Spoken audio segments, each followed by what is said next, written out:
Says we're on. Right, shalom, shalom. Shalom. Sekah Yahweh, Yahweh, Hashem, Yahweh Shai, Dash.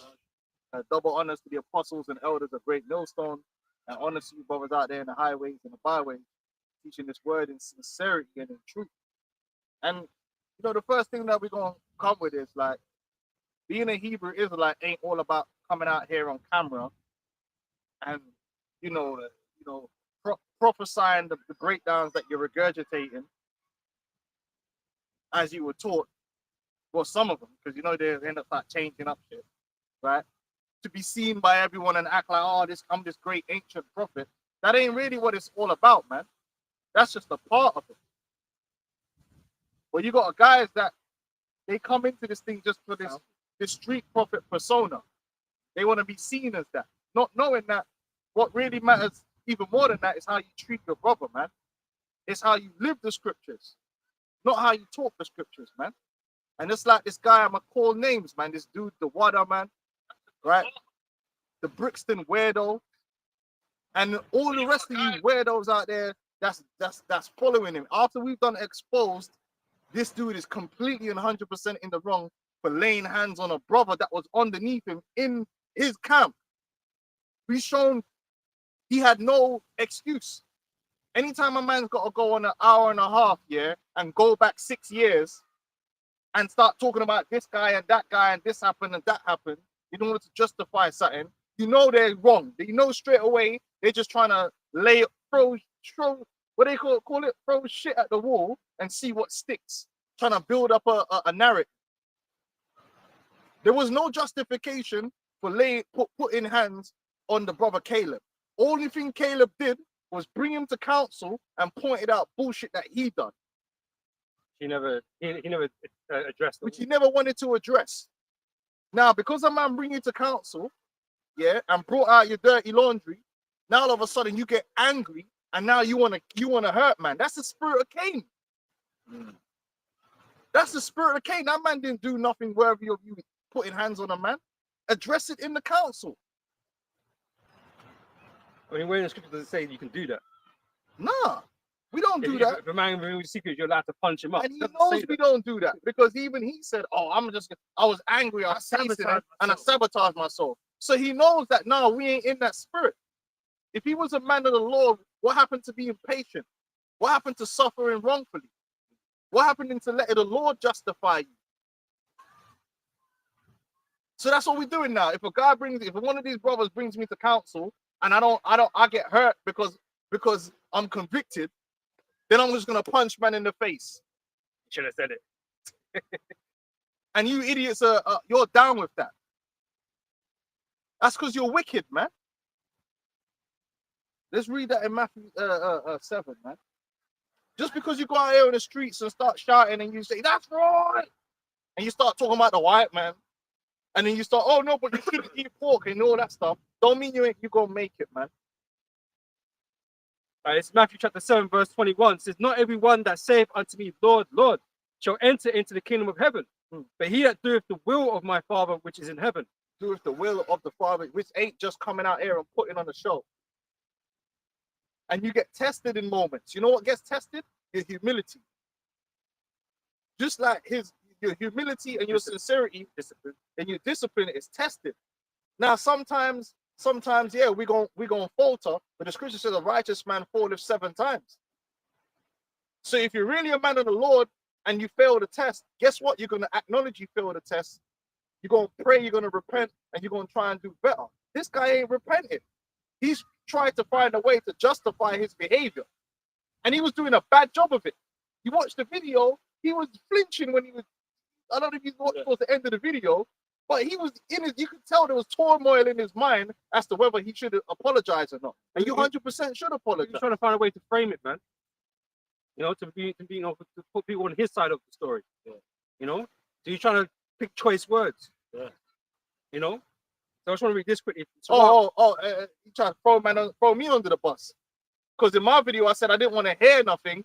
That was after he'd already punched, man. Because guess what, man?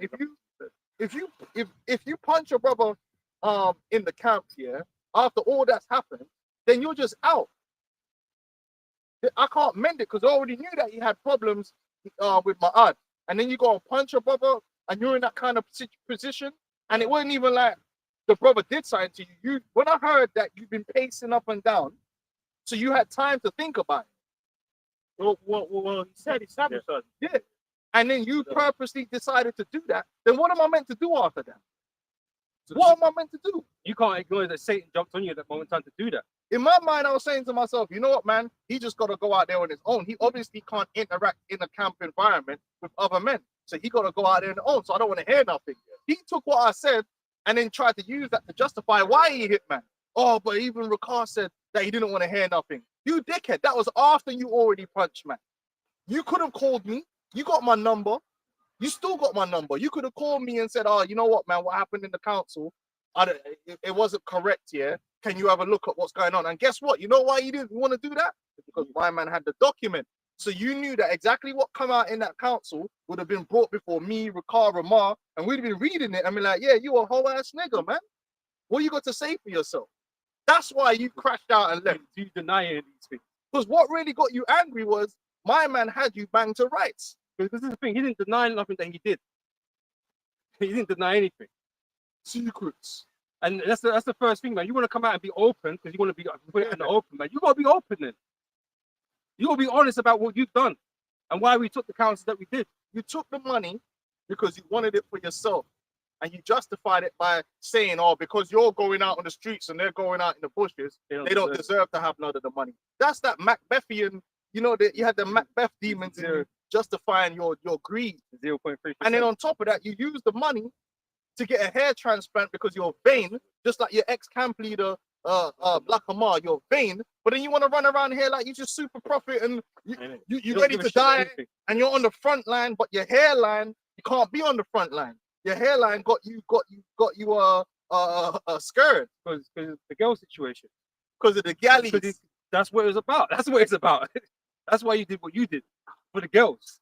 And I showed you you're a punk, man. Now everyone's gonna want to fix up a little bit, but there's a limit for me. There's a limit for me. I don't like if my hairline was fucked, it's fucked. I'm not gonna be going and getting a hair transplant for girls. Because there's just some things we don't do, man. You know, like punch brothers up. We don't do that. We don't get lineups. We don't get hair transplants. What for? Because we got an image to protect, right? Yeah. Fuck our image, man. This is not about like our image, not about how we look. Because we know we look crazy, bro. We know that. Yeah, but he wants to fit a particular. We're not most attracted to people, women, because the things we say. We don't give a shit, man. It's not about all of that. You know, we have to conduct ourselves in truth and sincerity. Really, because you're a lame, man. You sound like a lame. And we saw in the documents, it had where man was checking what he was watching on YouTube, and it was bare how to attract women videos. And one of them would have suggested to make sure your hairline's crisp. You're a lame, man. Because I've heard that. I've heard it. Like, make sure you got your hair lined up, and if you ain't got hair, get some hair. That I've heard that in that sphere. The man on sphere. I ain't attract no woman to you because you're a lame, man. Anyway, go very disciplined. It's Sirach 32 verse 17. A simple man will not be reproved, and you was in the wrong. Yeah, you was in the wrong. Yep. Right. And you're always trying to frame everything like you're a victim. You're paranoid, and that's what the whole thing you and Ma'ad was all about. It was paranoia, man. And it's really projecting what's really within you because you got a dark spirit, man. And like I said, even if Ma'ad was wrong, right? The bomb was wrong, right? You still are wrong. The way you behave is still wrong. The Bible says, "Render not evil for evil." That's in the scriptures. And what's that? You got to be in your own eye. How can you cast that being at the brother's side? But you can't do that, man. Render not evil for evil. You rendered evil according to you. You rendered evil. And then what has Mahad done that had to? You punched Caleb. So you're a demon, man. You had no control of yourself, man. No discipline, but you're a soldier. They said he was pacing up and down like a child. Like you can't control your body, blood. You had demons on you. I get a precept from what you just said. It says Proverbs 25 and 28. He that hath no rule over his own spirit is like a city that is broken down and without wall. That was you pacing up and down like after the council, bare upset because you got exposed because your ego was broken. Because someone that was supposedly underneath you called you out on the bullshit that you were doing, and you were trying to sweep it under the rug. Yeah, you knew you weren't supposed to be partnering with man that's not in GMS. Hey, what you're basically doing is you want other brothers to be partakers in your wickedness, man. Yeah, because he nearly got that brother suspended as well. Because you was going behind everyone's back here and trying to teach with them other man that's not in GMS. And you know that we don't do that. But yeah, double honors. But what are you saying double honors for? That shows you you're a phony and you're a fraud. You're saying double honors because you're trying to legitimize. On one hand, you're trying to legitimize yourself by saying double honors to the apostles. But really, you don't give honors to the apostles and their orders. You said it yourself. When Apostle Tahar gave the order, you didn't want to hear all that. Well, you dishonor the body. Because GMS is a body, you know? And so everything has to work in unison, right? With order. This is why if you come under the banner of GMS, a certain way you move, man. You ain't gonna see me You don't want to move like teaching that.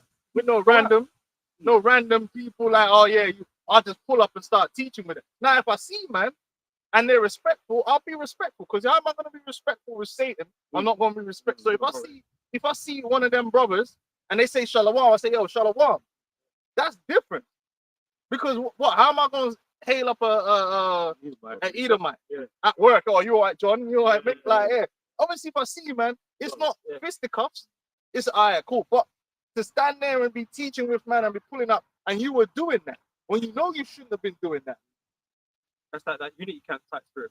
And then you got caught out for that, and then you got suspended. And even when you come back, one of the things he brought out in the council is you were laughing about it and you weren't taking it seriously. Because really, you don't think you did anything wrong. Mm-hmm.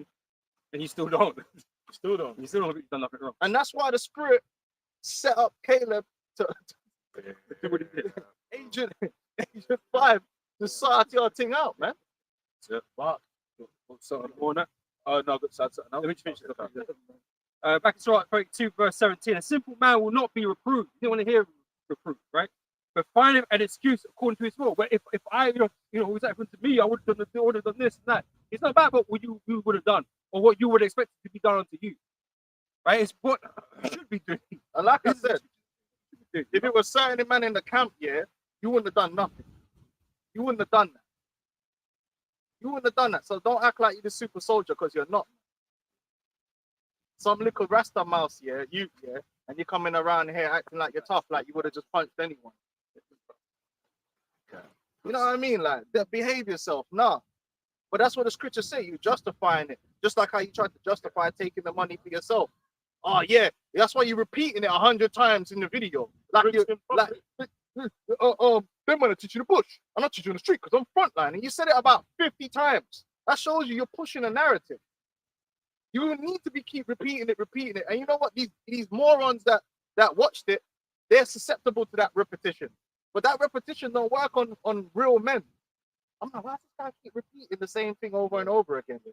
Trying to put man under a spell, trying to push a narrative into our brain to make you into the victim. Oh, he was like, you were ostracized and hated, and you were the only one that was keeping it real. No, my nigga, what are you talking about? I'm the only one in GMS that was on the streets. That man in the bushes. It's like, what are you talking? When you listen to him talk about other things like Elder Malata's up bar, Elder Apostle bar, everybody's in the wrong except for him. Yeah, everybody's just not him. He's an ancient prophet. Yeah, he's an ancient prophet. he knows what he's doing. Only front line he cared about this one. That's I mean, Harley Street. You know, preach on Harley Street. yeah. Right. Shit, go teach it for the parliament then. You know what I mean? You probably do that for the clout. That's what the clout takes some, man. He thinks because he goes out and teaches That's who did it. 5, 6, 7 days a week or however he wants, that makes you right. Yeah. It actually don't make you right, man. Because it's the simple things that's gonna expose you. Those simple acts of humility, those simple acts of faith, of understanding that defines a man. Not the big brawling displays of I'm out here at the camp and that's right. And you see me at camp every day.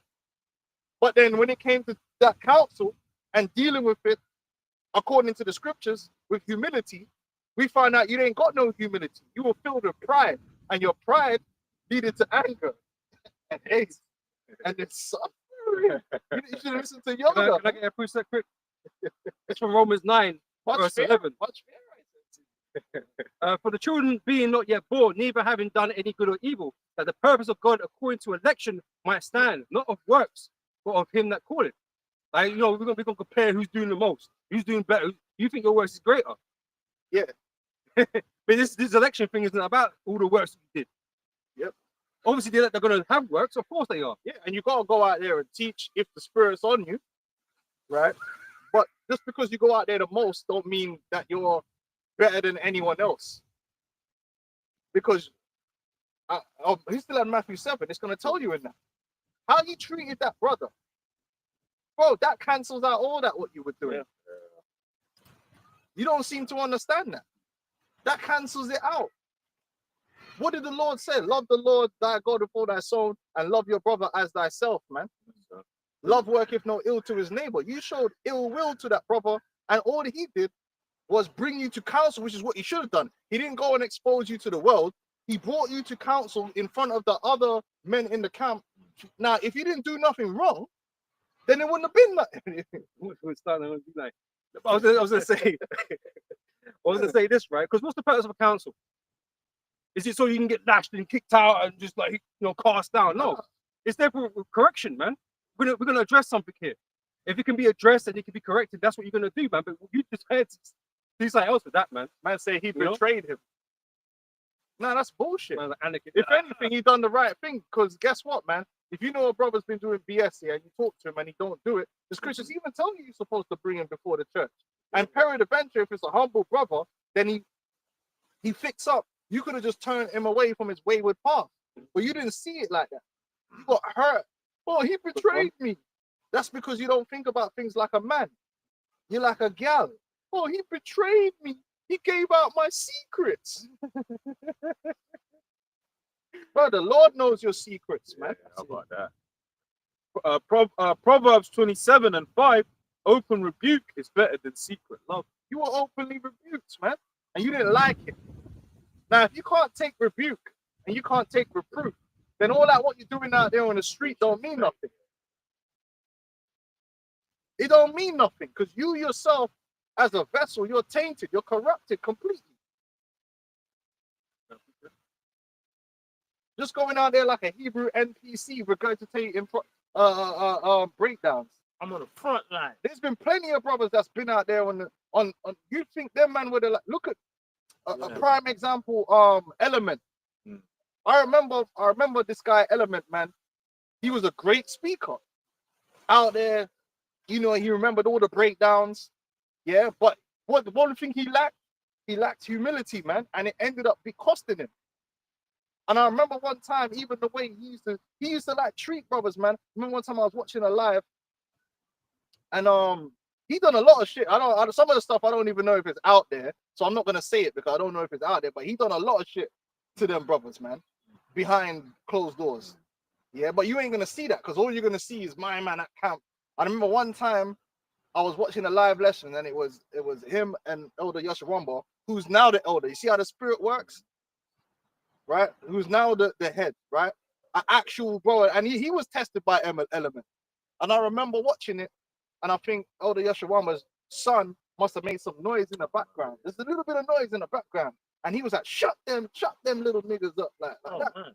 And I was like, I remember me at the time, I was hurt. Like, I was like, why is man talking about man's kids like that? It ain't even that deep. It ain't even like it was proper. But even so, man could have just said, yo, bro, is there a way you can cut out some of the back? But it wasn't even that deep. But yo, bro, because you love, bro, I wouldn't talk. If I'm on a live stream in Chicago, yo, shut them little niggas up. I wouldn't talk to a man like that. Especially for the world to see. And I remember I see Yashawama just sit there and take it, yeah. So he a humble cat. And I know for a fact he took a lot of shit from that guy. But in the end, the spirit got rid of him. And you see where he is now. And now the elder Yashawamba is in the position where the Lord put him, and a humble man. And then you see how the Dallas camp just flourished after that. Yeah. You understand? But the point is that he had all that going out on the street, doing this, doing that. But he lacked the key elements, man, of humility and understanding and love for the brethren. He ain't the only one. Patak. We could go down a long list of dudes that's been out there. And he knows those guys. He's been in it long enough to know about them. Ja Rule, or the Yasha Moth. Ain't nobody knew the precepts like Yasha Moth, man. He knew all the precepts, all the breakdowns. Of Jeremiah 9 and 23.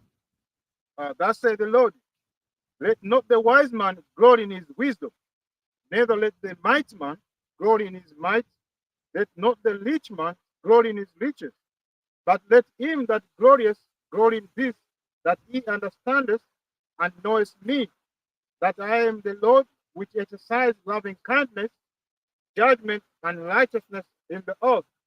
For in these things I delight, said the Lord. And if you knew the Lord, you would all automatically know what the way you conducted yourself, right?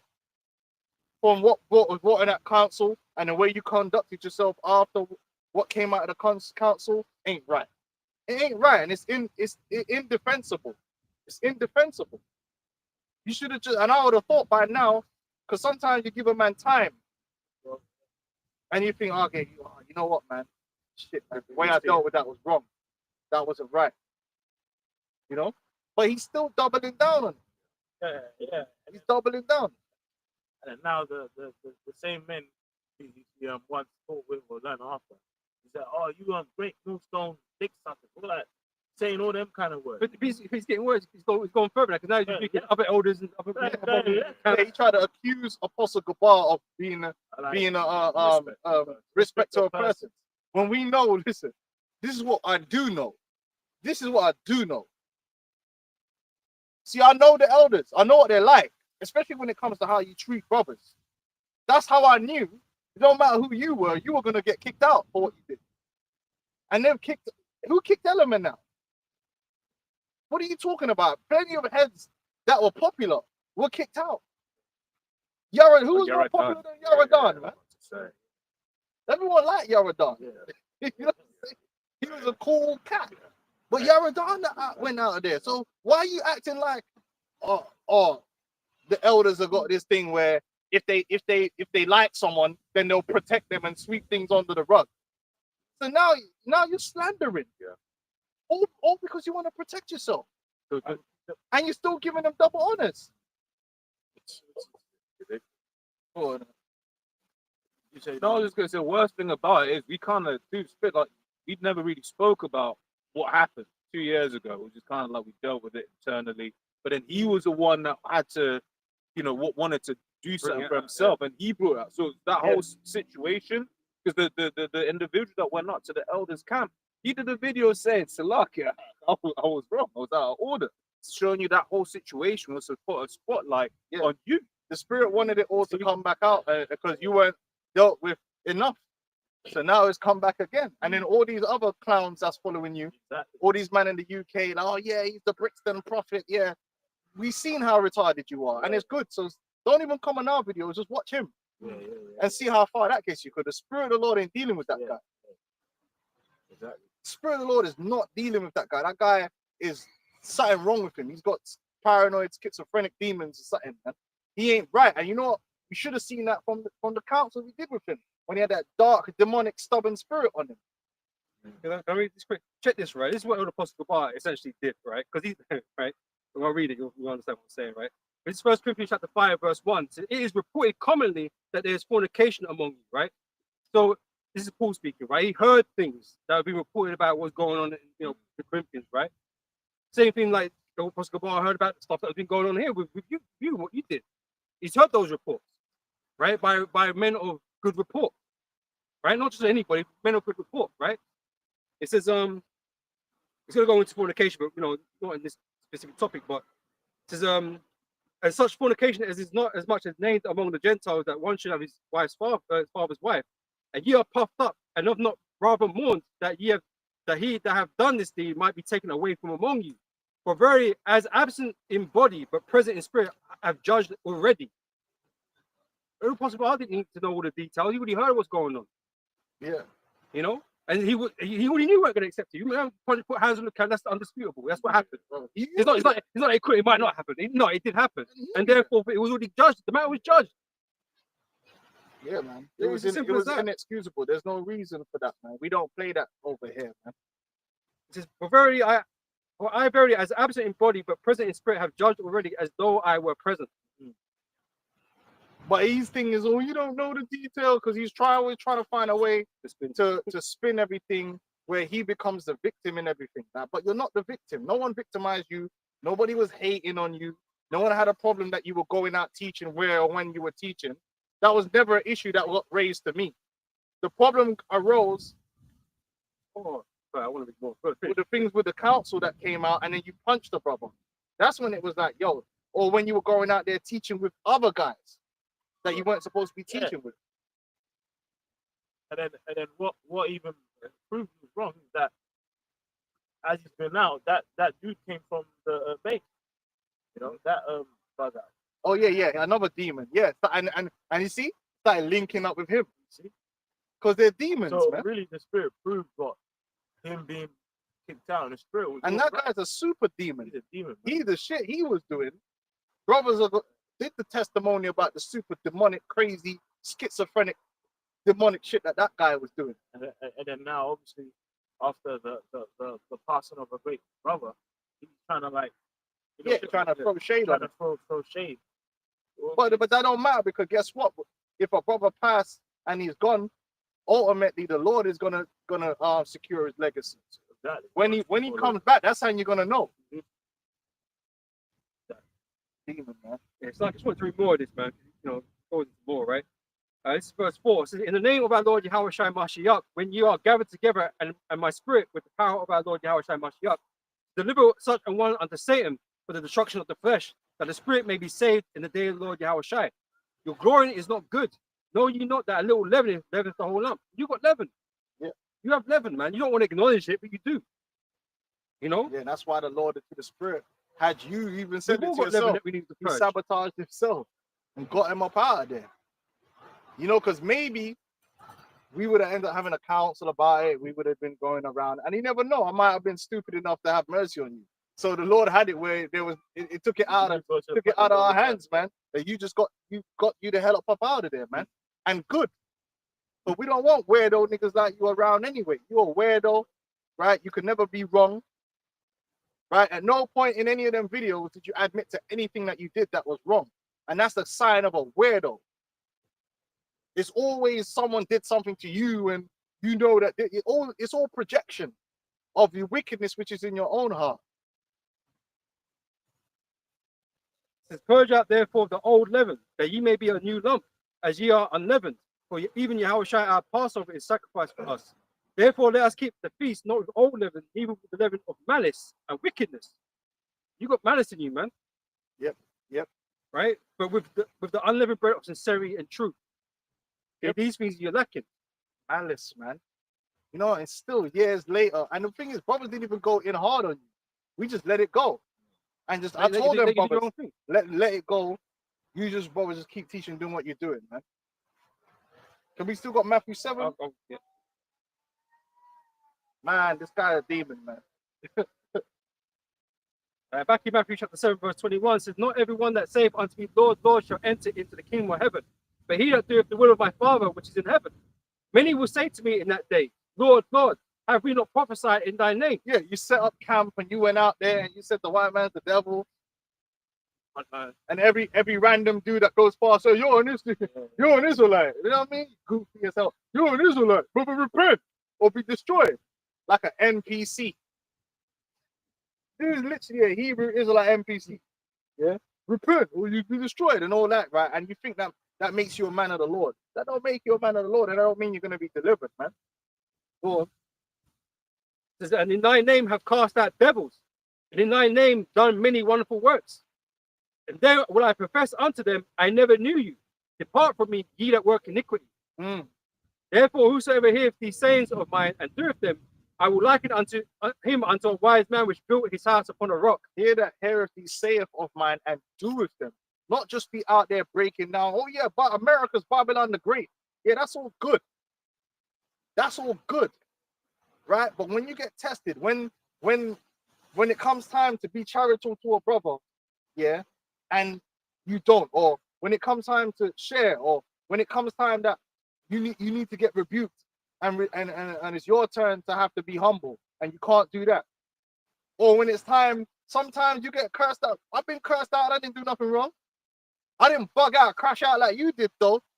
You know what I'm saying? This brother will remember. We ain't gonna say it, but one time we got cursed out and we was like, oh shit, man didn't even do nothing wrong. Yeah. But guess what? What we took from it was whatever we're being told, going forward, make sure we don't do that. Even if I didn't do it, yeah, I'll take it. But the most important thing is like I'm taking it as a warning, like that thing I'm not gonna do. And this thing, whenever something like that happens, man, we sit there, you think about it.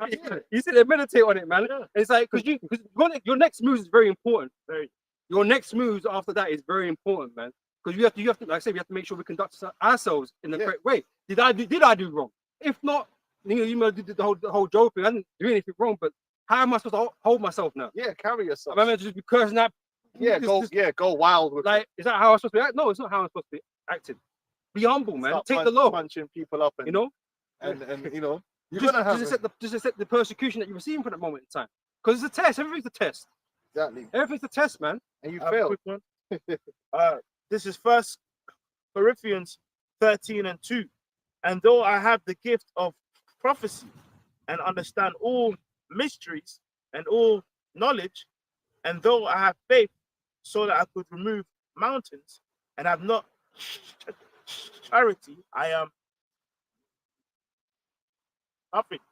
No, yeah, you ain't got. Look, you trying to make it about the money. Yeah, it is about the money to a degree, because the money showed your character, but it wasn't all about the money. There was other things that were brought up in the council outside of the money. But the way you dealt with the money that you received shows your character, because that woman had been before, and the money was shared between all the Arkham. Yeah, when the money came that time, you took that money, and because you had the things you wanted to do with that money, including your hair transplant, you found a way to justify taking it all and spending it. Before you spent it, what a real leader, because you were supposed to be a leader in that camp.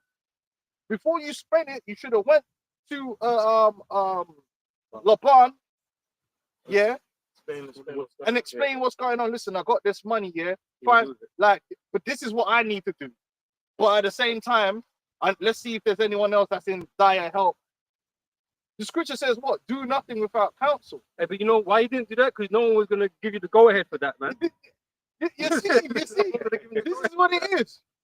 You knew that. It's like, if I actually discuss this, yeah, there's a chance I'm not going to get all this money, and I ain't going to be able to fix my hairline. Because he wasn't working, don't want to work. So he went and spoke with Ahab, and what the reason he spoke, and it's the same thing. You see what demons do, right? They will go to counsel based upon the person they're going to counsel to. Yeah. To see how they can manipulate. So you had certain guys, you know who used to do that? And I was there when it happened. This guy Al-Azhar. So what he would do was he would call a particular elder and explain the situation, but he ain't explaining it fully. But he'll explain the situation because he thinks that elder is going to give him a sympathetic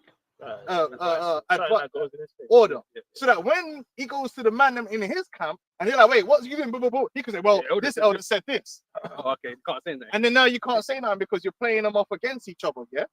Or you know that one elder's not gonna hear your nonsense. You're gonna go to another one that might be more sympathetic to you, yeah, on purpose. So who we went and discussed it was Ahab, and then even tried to throw Ahab under the bus. Why did you go discuss it with Ahab? When you're a leader in the camp, you should have discussed it with either Laban, or you could have called me. You could have called Ramah. You could have called Rakar. You chose to call Ahab because you know Ahab is really nice. And he said that, and he has no sincerity, and you knew that. So you could manipulate the outcome of the conversation, yeah. And then in the end, after you've already spent the money, you gave the brother £30 because you'd already spent all the money, and then had to promise him in the future that you were going to give him some of the money, which he admitted he didn't know how he was going to do it. Which you didn't know how you was going to do it, so you were just leaving that up in the air. Right. So it was a bullshit IOU type thing. Right. And I got this because he could have said, "Oh, it's the Lord that gave me the money," but I ain't gonna tell you how I got it. Why not? If we're all being open, why not? Yeah, you're That's a demon, wicked. man. That's not how things are done. If that happened, if this brother got the money, I know he would come and say, yo, Yeah. like I got this money, boom, boom, boom, boom. Hey, but you know what, man? It's a spirit because I got to pay my rent and I said, brother, then Take your rent. there's for the rent. Yeah. You need a little money in your pocket that left over, but we will still ask, yo, does anybody need a little thing? You say, okay, brother, can we spare some money out of that for this brother? Because he need that. Yeah. No, but you knew you didn't want to do none of that. You wanted it all. You was like, He said the prophet. yeah. Even if it did say just for him. Exactly. The Tipex. Yeah. Yeah. See? Bro, the demon probably Tipex it, bro. Yeah. And then guess what? At the end of the day, man, it was a test. That's it. Because what? Like, come on. Let's just say, yeah, because you said to the prophet, right? So if she came with a check of 100K, or if you said the prophet, so I'm gonna take the 100K also myself. Like, And then after the fact, yeah, well, but these man, I'm on the street. I'm on the I'm on the street. streets. Them man are in the bush. But you know what? It's funny, man, because they always talk about this, man. The time when they was making money, the church, the school was making money and stuff like that, and people was getting corrupted, man. And it's funny because you say, "Oh, it's about the money." Yeah, it was for you, because as soon as that money fell in your lap, man, that's when corruption. Yeah. Look, it And wasn't that as soon was as that. really the beginning of But that. it for you. That's it. That's what I'm saying. So, bro, spiritually, the money got you. like the fact it didn't. He says it didn't include that letter. It's demonic. That's the boundary of Yeah. bringing it to the body or not. Yeah.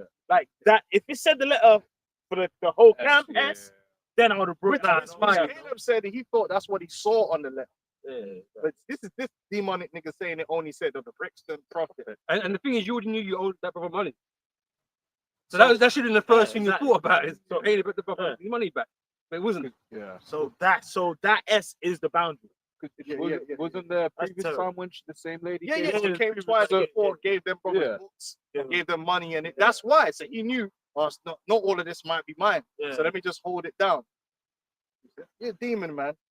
It's the book of First Timothy 6 and verse 9. But they that will be leached fall into temptation. And hey, $3 is a lot of money. $3 in it. It was a lot of money. It's not rich, is it? But even that bugged you out. That's what Even I'm that saying. $3 bugged you out because you think, oh, what can I do with it? It bugged you out. That Man.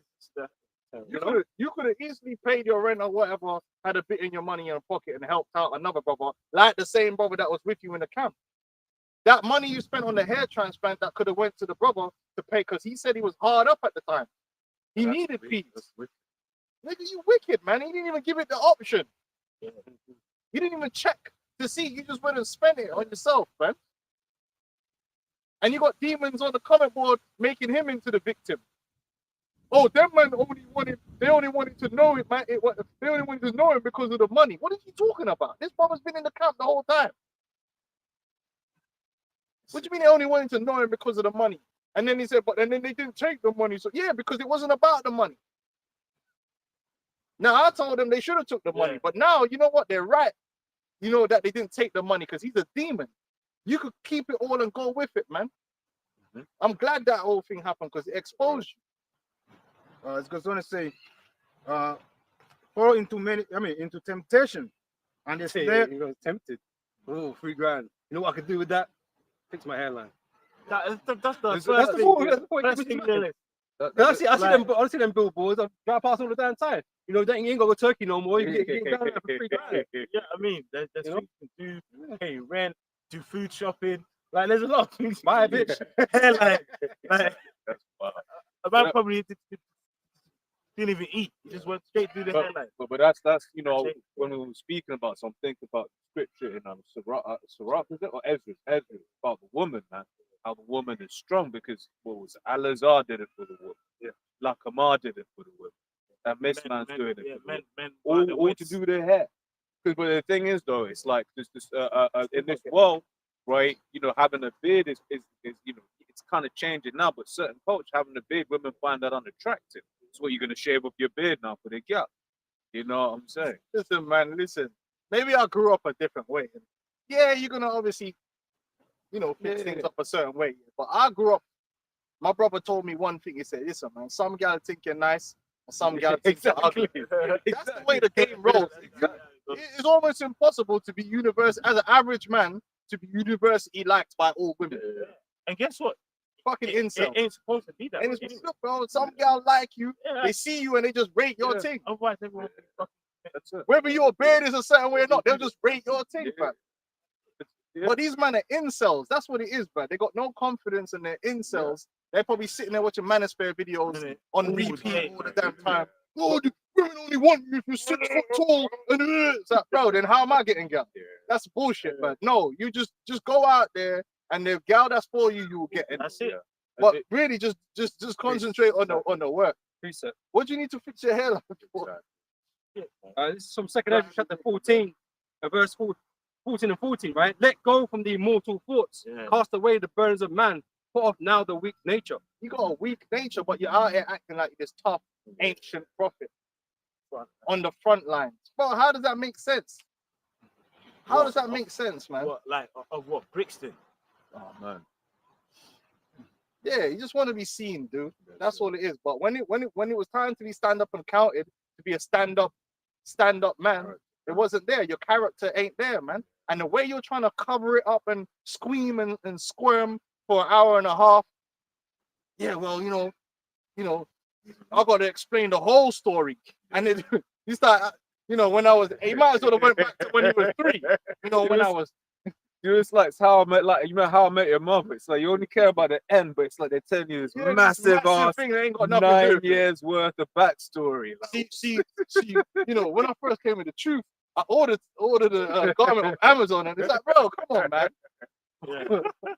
9 years ago, it all started with his hair. can I just say on the manosphere? That's why certain elders they really push that thing of being careful what you ingest, man. Right, You gotta be careful, man. Yeah, because like when you're just indulging yourself in that, like you're just seeing, as the elders saying, you say, oh, they only want me from this kind of way. It's not really like that. No, how could it be true? Listen, you go down, bro. Even in this park right now, there's bare man under 6 foot with a gal. How's that true? There's bare man in this park, and anywhere you go, oh, women only want a guy that's earning 6 figures. Really? Because when I go to drop my child off at school, and all these parents are turning up there, I really don't think that most of these men are all on 6 figures. Bro. And it's So- a big earth, bro. It's Yeah, fucking. Men on 6 figures is like 1%, No, like 10%. Like, Like, no one else ain't getting gal. No, that's good. No, bro. It's just a couple gal that man.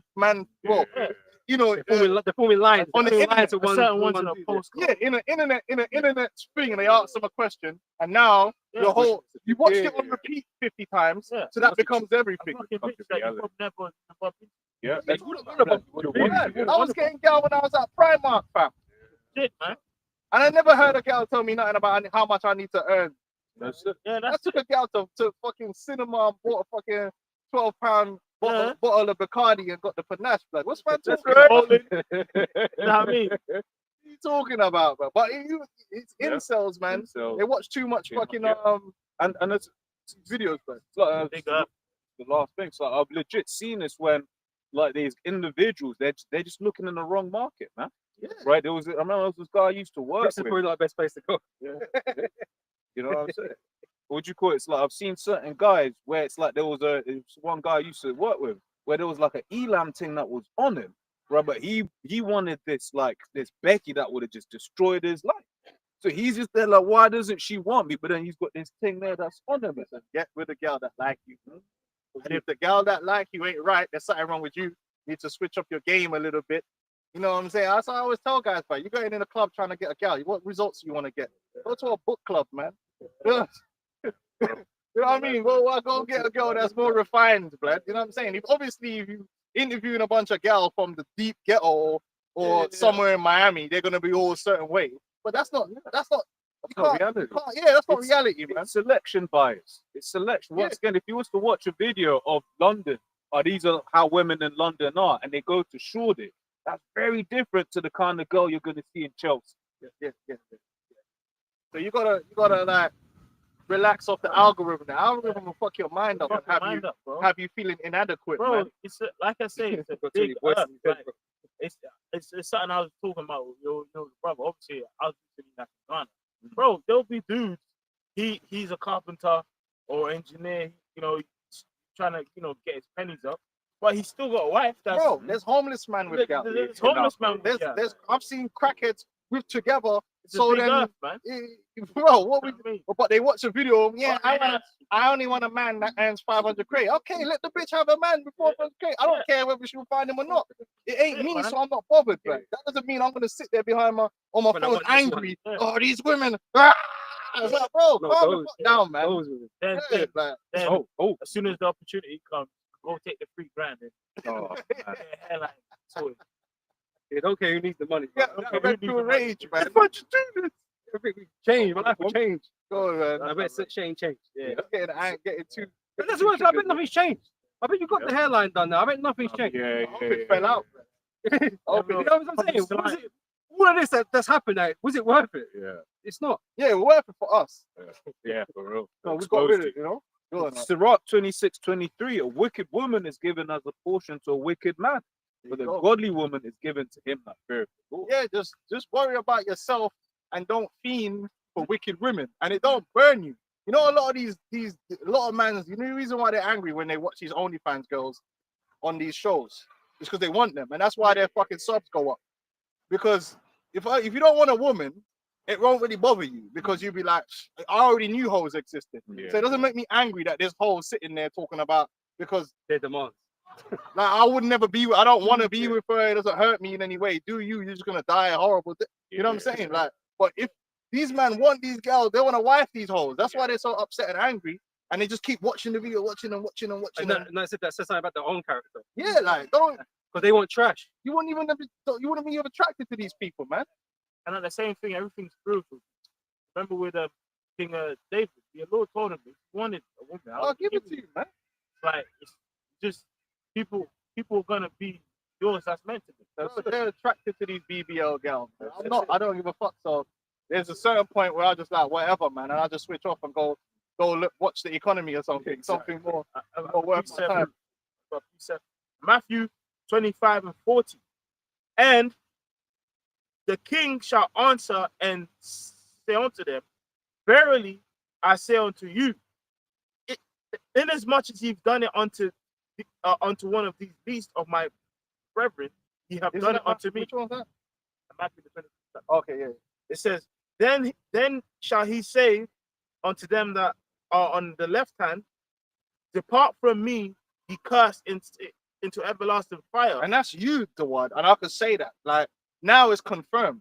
See, I wouldn't have said that like 2 years ago, because you might want to paint this picture that when the whole thing happened, I said to myself, you know what, yeah, like it's wicked what man did, but it could just be that he's the type of guy that just needs to be on his own. And then he'll work it out. Maybe, you know, in the future he'll work it out, he'll come back. You can repent. Yeah, you can repent. And brothers are merciful. Yeah. So it's like, all right, fucked up, but if you keep doing your thing, Establish yourself. Yeah. It works. brothers are But you, just like Sakari, doubled down. You double down on your bullshit. And that's how I know you ain't gonna make it. I know you ain't gonna make it. Because you ain't right. Because if you had any little bit, even in that video you were fighting with it, there was a part of you was like, just apologize. And you were like, no, I'm not gonna apologize. sabotage. You didn't kick me out. I left. You know what I mean? It's like, yo, You know them guys that are about to get fired. no, I quit. You can't fire me. Like it's like you catch a bit cheating, yeah, and you're about to just tell her to leave, and she just leaves anyways. Oh, you didn't kick me out. I left. It's like, bitch, I was gonna kick you. Like there was no other option. That's this guy, man. Oh, I left. Keep 60-30 in the post. People whichever one they call it. You know them ones, it's like the managers, man. Man's gonna fire you on Monday, so you're handing your resignation on Sunday. Bro, it's that, You know They don't, they don't know we left our mutual. yeah. It's like, no, man. You ain't gonna make it. Oh boy. Good, man. this is then shall he say unto them that on the left, depart from me, ye cursed, into everlasting fire, prepared for the devil and its angels. For I was an hungered, and you gave me no meat. I was thirsty, and you gave me no drink. I was a stranger, and you took me not in. Naked, and you clothed me not. Sick in prison, and you visited me not. Then shall they also answer him, saying, Lord, when saw we thee an hungered, athirst, or a stranger, or naked and sick, or in prison, and did not minister unto thee? Then shall he answer them, verily, I say unto you, inasmuch as he did it not to one of these beasts, he did it not to me. So if that was Yahweh Shine, I brought you to that council, would you have punched him? That's it. This is how it works. And then this is why it came out, because the hypocrisy of it is the whole situation with the elder Matazakbar. That's what he tried to champion. Oh well, you're meant to be out there to be on the streets. So you just couldn't be bothered to deal with the brother. It's like, no, but there was things going on in the spirit, and the man asked to come down. He told him no, like, because he don't need to come down. Man's already watching the videos. I'm doing it live. You specifically don't need to come down. Now it came out that the brother came down. He didn't come down on purpose, but the elder didn't know that, and he said, "Well, if he didn't know that, then he would have dealt with it slightly different." But even then, he didn't punch the brother. He didn't tell him, "Oh, you can't learn or you can't." He could learn just as much that day, the day before, that day, and the day after, if you wanted to learn. But you tried to step yourself in because you're over righteous. You saw it as an opportunity to make yourself look superior. Like I'm the super prophet and I care about the people and all this stuff. But then look how you treated your brother, man. You hid the funds that you got, spend it all, and then try to punch up a man when you got exposed. But you care about this random dude you don't know? Fuck out of here, man. Yeah, when I saw the title, open rebuke on them, I was like that. I was like that. It's the same pattern. Over the years, the same pattern happens. Dudes leave and they do a ultimate rebuke video, and then you don't see them 6 months. Well, this guy ain't got nothing else to do. I think he's gonna be out there when the missiles are dropped. You know what I mean? He's gonna be out there, missiles is dropping. Yeah. You're an Israelite, you know? Repent. Yeah, you're dealing with guys fucking tank coming down the road. Look, man, who infringes that? So, But some, you never know. But that kind of spirit It was was just- confirmed Yeah, in the council though, because remember that they said there was a time when the cops came up and the cops were being cordial, and they said just remove the signs, and then he was bucking up against it. Yeah, because he's trying to put on a show. And it was like, bro, agree with that adversary quickly. Nah, you gotta try and put on a show. No, he's got an image of a prophet. Because the supposed to- ancient prophet, let's innit? get old. Like, Like the Asian prophets didn't have signs. bro, You know what I'm saying? You know, they just talk. Nah, he has to put on a show, man. bro, remember that video back in the day? That dude, he's getting nicked. Oh yeah, Ayasha Yeah, when he he's was calling calling out precepts. Yeah, that's what I'm saying. These are showmen. These are showmen, man. They want to put on a show for the world, innit? That's what they. Go on, I'll finish off after you said That's what Jake wants. They want that to be seen. It's the same pattern. You always see it with these guys. They end up doing this ultimate, like a rebuke video, and it's never any substance, and it just fall off. Nah, You know? he This didn't have is nothing to say. the distorted view, man. You got distorted mind. Same pattern. We're gonna be around. Back in Matthew 7, verse 24, it said, "Therefore, whosoever heareth these sayings of mine and doeth them, I will liken him unto a wise man which built his house upon a rock. And the rain descended, and the floods came." That's the adversity, the test, the testings, right? "And the winds blew and beat upon that house, and it fell not, for it was founded upon a rock," right? "And everyone that heareth these sayings of mine and doeth them not shall be likened unto a foolish man which built his house upon the sand. And the rain descended, and the floods came, and the winds blew and beat upon that house, and it fell, and great was the fall of it.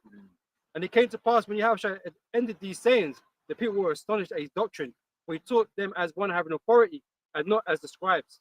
You're gonna fall apart, especially when these times come. All this frontline talk, you're gonna fall apart because you lack the key ingredients, man. You lack humility. You're proud, and your pride has led you to where you are now. Your pride is why you couldn't apologize. Yeah, when you was confronted, and I got the document.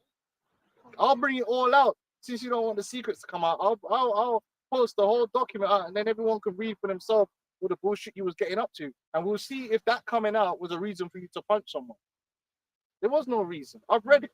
When I heard him say the secrets, I thought man was bringing out deep dark secrets that he was everything he brought out Personal was shit, like was relative. operational.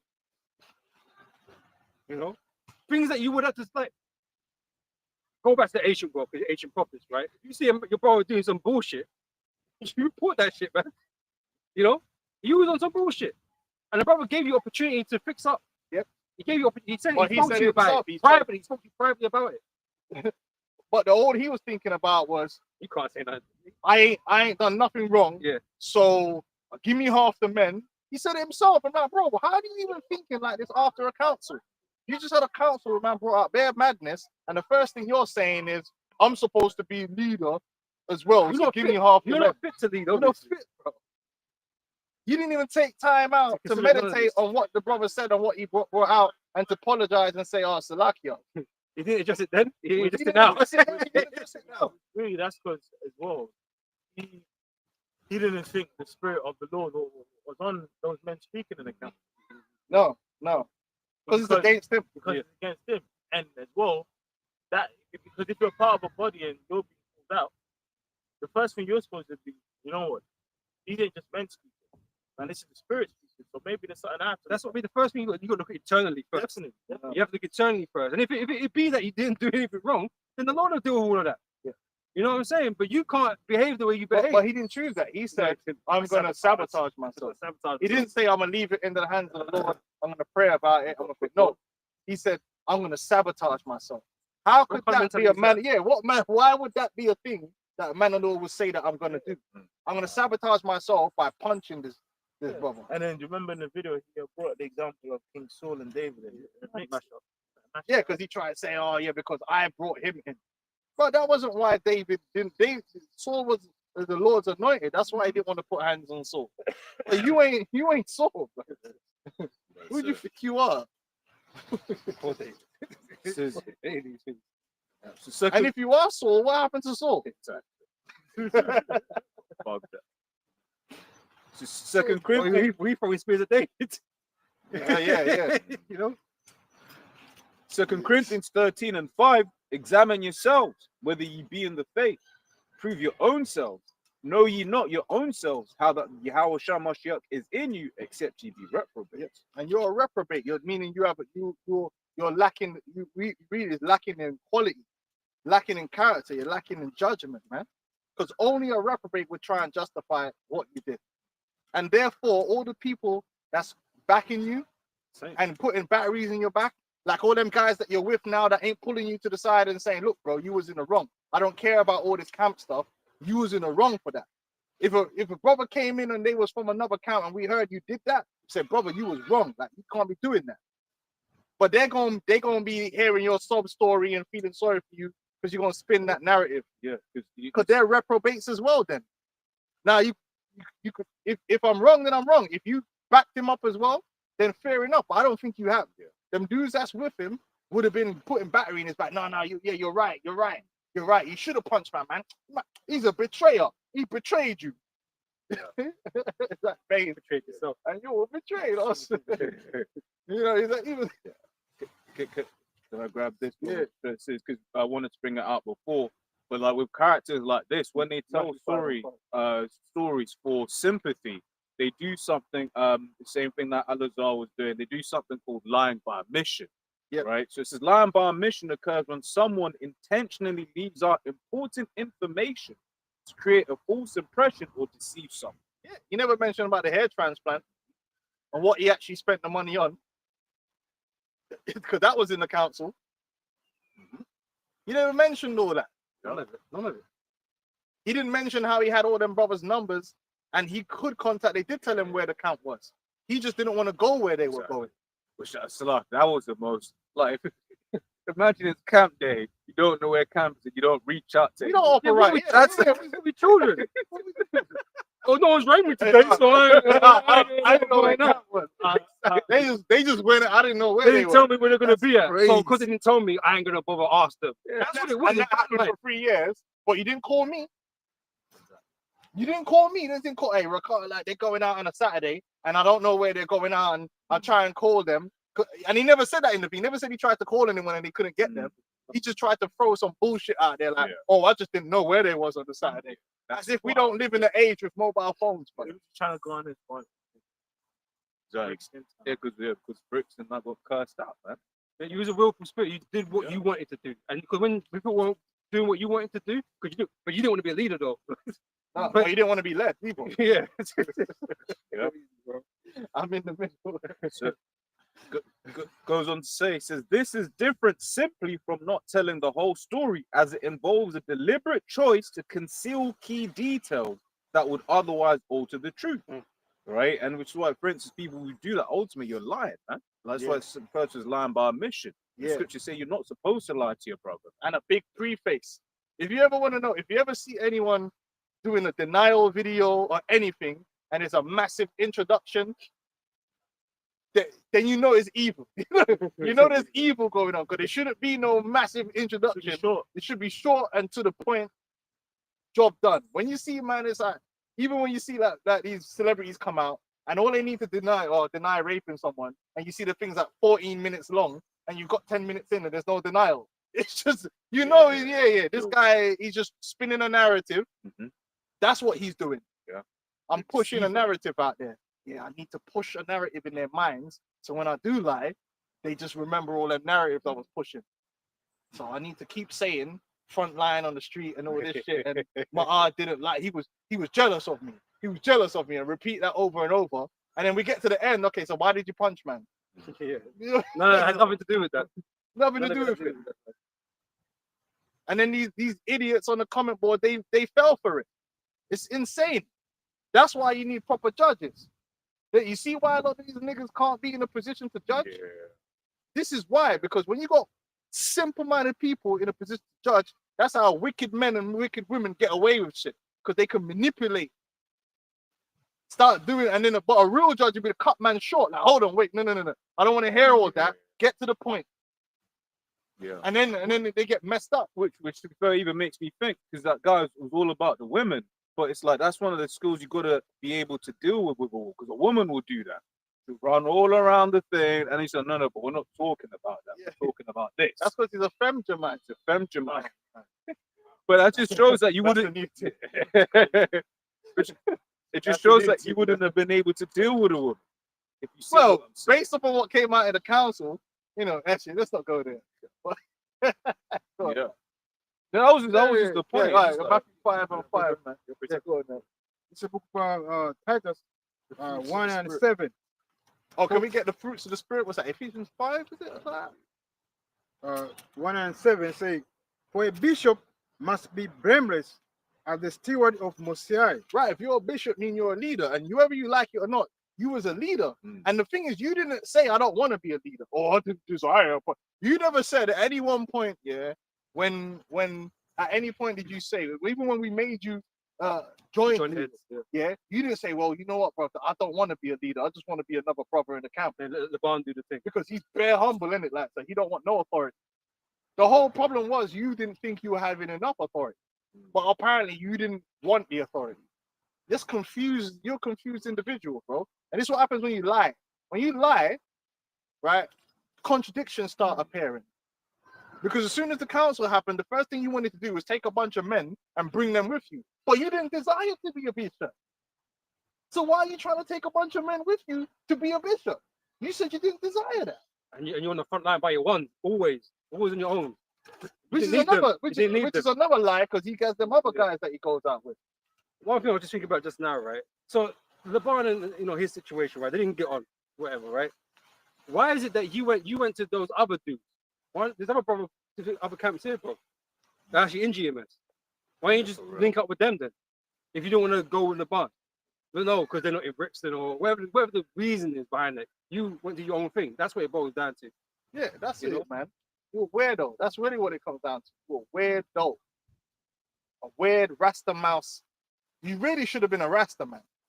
Like, you know them bugged out Rastas that's on code. You know, man, always got the hat on, always, and they got the staff and the bongo drums. That would have been him. He would have, the man that go 400 Rasta. Yeah, just to play the part. Yeah. But they're eating pork behind closed doors and doing madness. Hairdresser Ras. He would have still been doing his hairdresser thing. He wouldn't have been no bubble thing. Like, he wouldn't have he would have had the hairdresser lot. Yeah. Hairdresser Ras, man. Should have just been that, man. This Hebrew thing went for you, man. I was going to say, be blameless as the steward of Most High, not self-willed, not soon angry, not given Not to soon angry, not self-willed, not soon angry. You telling me you're in a council, and after the council's finished, you pacing up and down like a madman. And even if you got angry, when you get angry, look what you six about be angry and sin not. You ever play them video games there? You're about to like enter where the boss is, and the boss is just there pacing. Yeah. And as soon as you cross some kind of line, then he's they start attacking. That's this guy, blood. He was just there pacing for perpetuity, blood. So given to wine, I mean, not given to wine, no striker, Not a striker, man's just violent.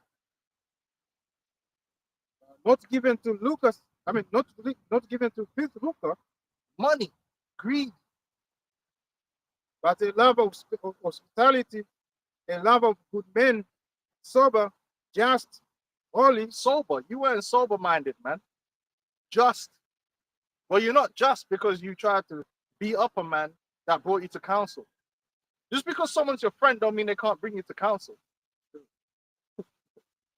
You betrayed me. Like, shut up, man. Anyone can bring you to council, man. If a brother bring me to council, I'm not gonna be, and especially when I did everything the brother said. You're not my friend anymore. Like a fucking child. I'm telling you, the guy is actually fucking got the mental capacity of a child, man.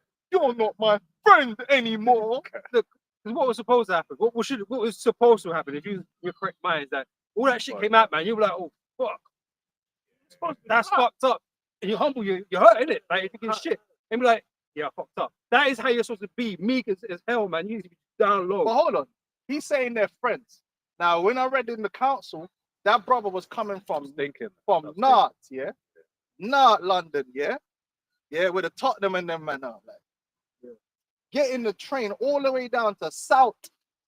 Gotta say it like that, South, just to get an SD card because you was moving hella bummy. You didn't have no internet or something of what was going on because you work sometime. But I heard man telling me about how you said you didn't want to work for the white man.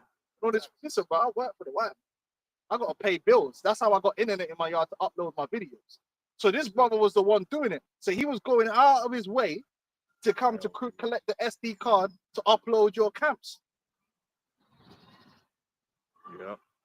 And when you got that bit of money in it, he's the one that was with you the whole time. You gave him £30 out of $3,000 and didn't even inquire about the brother's life. He's your friend and you didn't even know how hard up he was at the time. But he's your friend. So it only goes one way, right? It only goes one way. The convenient, yeah, he was just convenient. You were using him. You were using him, man. And then when it all got on top, that's when you were like, actually, no, I'll give you £1,000. But yeah, when I get it, like, you know, whenever. Preset. It's 1 John chapter 3, verse 15. Whosoever hateth his brother is a murderer, and ye know that no murderer hath eternal life abiding in him. Hereby perceive we the love of the Most High, because he that laid down his life for us, and we ought to lay down our lives for the brethren.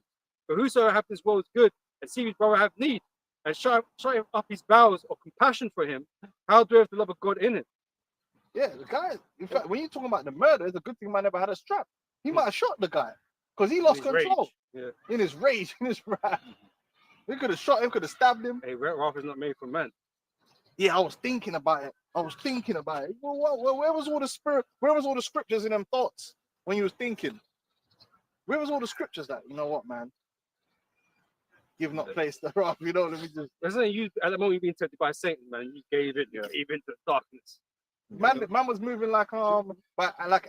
Yeah, I'm thinking about Anakin. Eyes going red. You're not my friend. That's something I deal with. You know, like my daughters, like have a little beef with one of their friends in it. You're not my friend anymore. Break them up. Bro, only a pussy. Have you ever told it? I've never said that to anyone in my life. Wow, I've never. Remember, I have problems with it. You're not my friend. Bro, that sounds goofy as hell, man. Hey, even if you felt betrayed by the brother, you know, hey, you brought to council to be corrected, to be rebuked, right? So that your soul could be saved, right?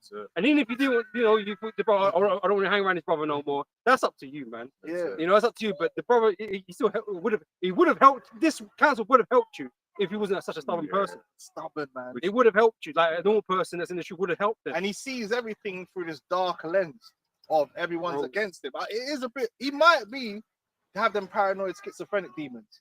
Because you know when you're a paranoid schizophrenic, you do kind of see things like everyone's against you. And he always had that kind of. You ever notice that when he was around, he had that kind of look like he was constantly. Okay. I'm not paranoid schizophrenic, so I don't know how. But there's a certain like sketchy that look. sketchy kind of like he's very shifty, weren't he? Like, and now I'm looking Like at he don't it trust nobody. Like Yeah. everything is just because everything's against him. Yeah. If you fart, it'll be you tried to kill him or something. You know what I mean? You tried to gas me, man. You know what I mean? And you can hear it when he speaks. Every situation, everybody was against him, and he turned and he looked at Jeremiah, and it was as if to say, "I'm thinking flipping hell." Everything, you ready all that? no, everything's negative in this man's mind. Just one more verse. Verse 18. My little children, let us not love in word, neither in tongue, but in deed and in truth. That's right. It's all about how you operate. And then he turned around and said, "I love that brother. I want to pray for him and all that stuff." Bro, you're insane. Yeah, I laid the same day I laid hands on him. I prayed for him. What are you talking about? What I'm trying to understand, what is it you're praying for? You praying because he was in the wrong? You because is that you're still thinking that he was in the wrong for doing it? So you're praying for him? Yeah. Or you praying for the fact that you hit him? Because then you should be praying for yourself, man. One thing was short. He never said the brother lied. Yeah. I don't remember hearing him saying that the brother lied. Yeah. But you know, it's a good book because once again, that's that line by mission because he might have been just like, yeah, you know, I prayed like he gets, you know, wise for forever bringing music out. You know, some madness, man. He a demon, man. He a demon. Right. Give us a finish. I say, yeah, I mean, but a love of hospitality, a love of good men, sober, just, holy, temperate, holding fast the first. Temperate. Let's look up that word. Temperate. Okay, what you reading? Well, like a certain way, man. Listen, brothers and heads, officers, we operate a certain way, even with the brothers that's underneath us, man. Like humility, man. Like, there's a way we operate, especially in Great Millstone, and these brothers can tell you, being brotherly. And we've had situations where brothers have brought other brothers to council and didn't like when brother did this and that, and we dealt with the council, whatever had to happen from it, and we move on. I don't know, it's getting that angry. What's wrong with you, bro? Bro, and I've seen brothers angry because they didn't like what someone did, but they dealt with it the right way. Yeah, it really shows that really that I forget his name. So like that my brother was more in the spirit than this guy Dawad, man. He followed the protocol. Caleb Dawad, yeah. He made sure he brought his receipts. He typed it all out because it was a lot. Yeah. He typed it all out. Yeah. Because imagine this, imagine he didn't do that now, and he brought these things to council. The one would say, yeah, but you know, Caleb's a bit funny sometimes, and whatever the case may be. You can try and put that against him. Yeah. So Caleb did the smart thing, man. Yeah, he came correct, man. I ain't gonna lie, he's a legend. Because we can't dispute it. We can't dispute it. And the one can't dispute it either. That's why he ain't said nothing about it. The demon, man. So it's a temperate, and that's Titus 1 and 8, G1468, Egg Krates says self-control, right, and appetite, etc. Temperate. And then in the outline, point 3, mastering, controlling, curbing, restraining, controlling oneself. Yeah. Now, one of those things is when you get angry, not running up and punching a man. You didn't have no self-control, man. Like, what are we doing here? And like I said, you only had no self-control because of who it was. Because I'm telling you, I know for a fact if it was Big Shacks or something like that, yeah, you weren't going to be doing that because you would have been in fear of your life. Yeah. This little Rasta mouse youth, yeah, he wouldn't have just went in and punched anyone. I know he wouldn't have punched Ramah like that. I know you wouldn't have been pacing up and down like that. And Well, went up you had time to think about it. you would have been doing a lot more thinking, man. A lot more calculations going into it. That right over the top with the Correct. That's fine. One would have got mash up, man. But the spirit had it where even Caleb, he didn't retaliate, man, Yeah. and that further convicted you. Yeah, exactly. And then he lied in the thing, trying to say, I only punched it. Again, he tried to run some damage control. Push it. Oh, well, it shows you he knows he was wrong because he tried to change it. Well, I didn't punch him. I pushed him in the head. But then there's a saying here you can't, the truth is always in your mind. He didn't stick to that. So even when he was talking about it later on in the video, he was saying, yeah, but if I punched him, I was like, but hold on. I thought you already made it clear you didn't punch him. I thought you made it clear, so you should be saying if I pushed him in the head. That's what you should be saying going forward. But you kept having to say punch because you know that's what you actually did. And brothers saw it. There was witnesses. Because I went and asked this brother, that brother, yo, what happened? Yeah, he punched him in the head. Oh no, I just pushed him. Because he tried to minimize. Yeah, but even still, he still laid hands on But the then, brother. say like you don't have an idea of your strength, and then God forbid, he knocked out, and then Yeah. Something brain happened. hit the Hey, man, Krav Maga's open palm, bro. You know what I'm saying? open. You know what I'm saying? And his head hits the concrete or whatever. Hit the floor, Anything whatever. can happen. bro. Twig landing his skull in it, but Anything can happen. Yeah, but he's a weak ass, you But know. like I did, You know them ones probably fight. He probably punches like a featherweight, you know. yeah. So you know, I'm sure Caleb he won't even move by it. I say, holding fast the faithful word. It's embarrassing, man. You get a clean shot on a man, and the man probably won't even face. That's insane, man. The spirits were with him. Childish ass nigga, man. So like it. Holding fast the faithful word, as he has been taught, that he may be able, by sound doctrine, both to exhort and to convince the gainsayers.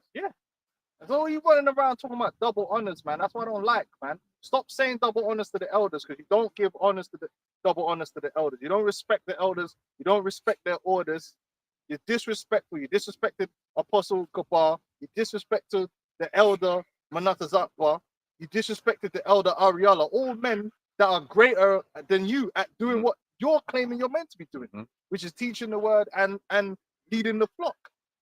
And I know all of those men would not have acted like you acted if they were brought to council. I know they wouldn't have acted like that. That's not in their character. But they would have had a sheet of pages of stuff that they've Yeah. done in the first place. Isn't it? Like, it's wicked, man. Hey, Ricard, he was. Yo, that's crazy. Because both that's like on like one thing. He had it was a dossier. Man had a dossier like it was a weapons inspection, fam. I was moving like Dr. Kelly out here. Jeez. Wow. I should put it into Chat GPT and say, so do you think this guy's a man? That's how much information. Man's got enough base material to like Chat GPT. Nah, this nigga ain't right. Hey, man, did you have more than that? Five.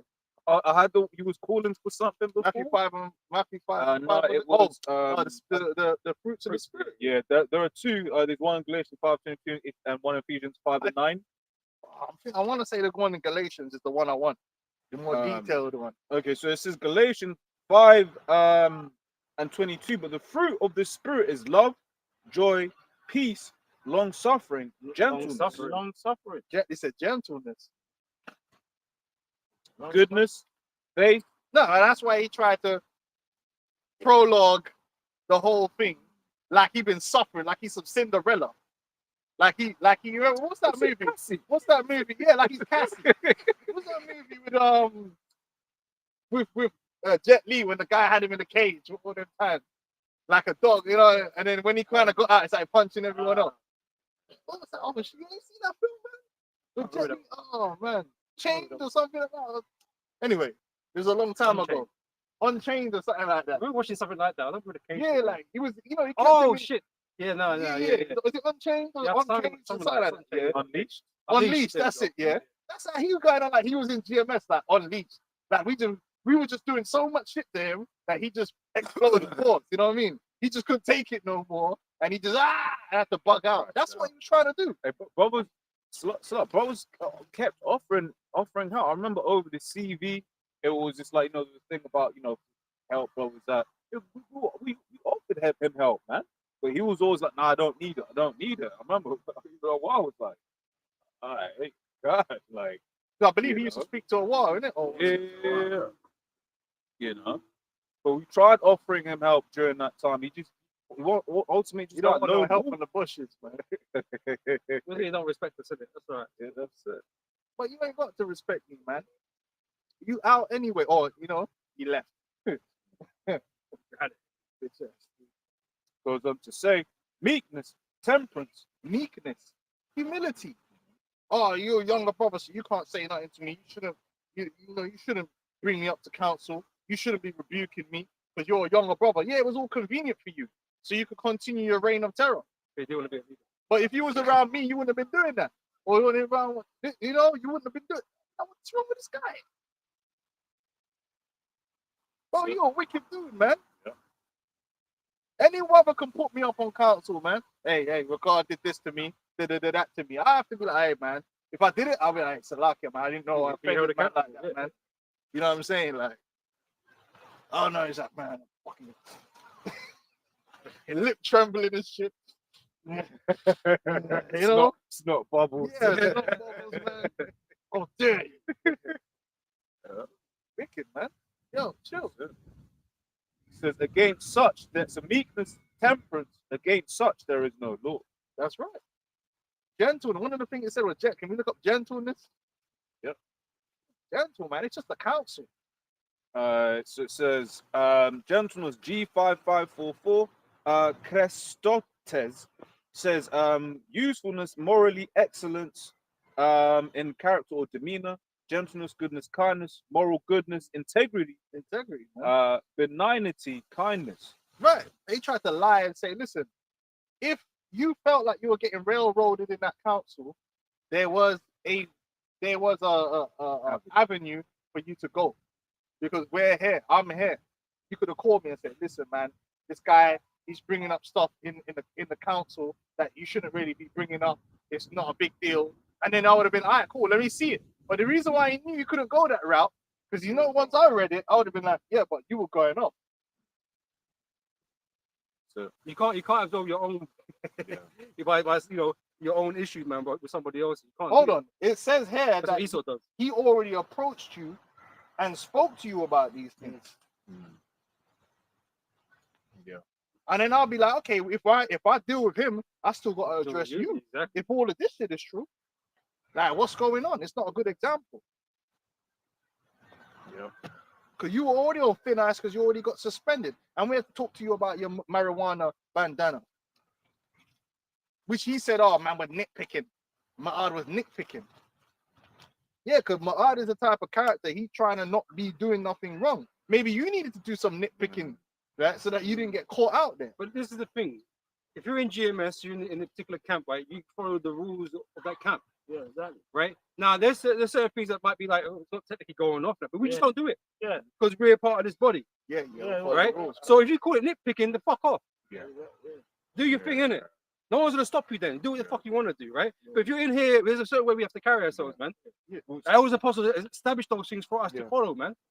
You know? Don't suffer in silence. So it's even like where, like every now and like when I checked his channel, every now and then they'll go to like a spot in Oxford Circus, right? Now Oxford Circus, that particular spot, when I've been past it, you've got like different groups, different bug outs, whether it be like some Africans, I believe I've seen some Muslims there as well, I believe. So it's just there when you're going to that spot, then that's kind of like you're mixing yourself, you're giving a look like you could be one of them kind of cats. And I'm just like, that ain't why. Just a whole bunch of was it Cabernet and the gas dudes or what the fuck that book's called? Oh, Kiba Nigas. Check those motherfuckers. I mean, oh yeah, man's got the thing on his head, That's red, what- gold, and he green. just wants to be seen, man. He likes, I say, there's the image that he likes to protrude, Yeah. to show, just like these other fucking dickheads. They like to have an image. We don't care about image. It's not an image. Is not why we're out here. You know, to be seen of men, to be lauded up as a particular great one, and all this sort of bullshit. That doesn't matter to us, man. Let no man think of himself more highly than he ought to think. Oh, I brought them in. You do shit. Not to glorify myself. Yeah, Yeah, absolutely. we Why did did you, it. what's that got to do with you punching a brother? Yeah. Yeah, I brought him in. he's getting too big for himself. Like they're in GMS because of me. You But know- isn't that a bad thing? You know why it's not. Because you don't want to be in GMS. Isn't that a bad thing? You know why it's not of our own works, why we're being saved? Because it's not really our fucking works, man. The Most High set all these things in motion. So, We're just tools. and that's The what. glory goes to the Heavenly Father, don't go to us, man. So, In the book of Romans 12 and the second one, it says, I beseech you, therefore, brethren, by the mercy of Most High, that ye present your bodies a living sacrifice, holy, acceptable, and acceptable unto Most High, which is your reasonable service. But who's got us out here? Is it us? And that ain't only just talking about when you go out on the streets. It's also talking about when you was in that council. And after that council, how you carried yourself. When you're at home, When you're at home, when you're at work, you know, when you go to the shop. looking up All how of to them. attract women and stuff. yeah, because we're ambassadors of Yahweh Shai, no matter where we are. Right? Well, one of the things I always say is just like outside of like people coming up against the fact that we teach this thing, really people shouldn't have anything negative to say about us, man. Yep. You know, Yeah, man. because it's about the image of this truth. Right? If you're an asshole stealing from people and then what people are gonna do, they're gonna use that to accuse this truth, man. We gotta hold ourselves to a higher standard than the people in the world, man. And the way we deal with conflict is supposed to like be different, man. We're not niggas. Niggas deal with conflict and niggas end up with their face smashed in and going to jail. And then when you really check it out, you're like, none of that needed to happen. Exactly. That conflict could have been resolved without anyone dying or going to jail. You know what I mean? That situation that you escalated into fisticuffs, that didn't need to get to fisticuffs, could have, with the wrong people, could have ended up with someone dying. And you'd be like, well, what was this all about? Oh, man brought him to council with some stuff. Okay, you see whether you're going to repent or not. No one needed to die over it. But it's that same thing, Jake, unable to control their anger, unable to be corrected, lacking humility. I defend myself. A lot of niggas in jail off the same thing. But again, that all goes back to pride. That's why these niggas get into these problems, man. Pride. So they have to defend their pride, right? I have a precept. This is 1 John 4 and the 20th verse. If a man say, I love the Most High, and hateth his brother, he is a liar. For he that loveth not his brother whom he have seen, how can he love the Most High whom he have not seen? That. And what the brother did wasn't like he didn't fuck your wife. He just brought you to council, and this was oh, you're not my friend anymore. They are like a real bitch, man. You sound like a little bitch. Oh, my secrets. So what, man? You yourself, in the reason you were gonna put on camera how the woman was stepping out on you. He just told brothers what happened that you tried to do that, which is crazy. Showing you're an emotional guy. Bugging out. He told you not to do it. And he was the one that had to tell you not to do it. Yeah. And the reason it didn't go up is because the thing wasn't going live at the time when you put a picture up on the camera. Which once again shows that Caleb was ultimately a much higher level than you. Yeah.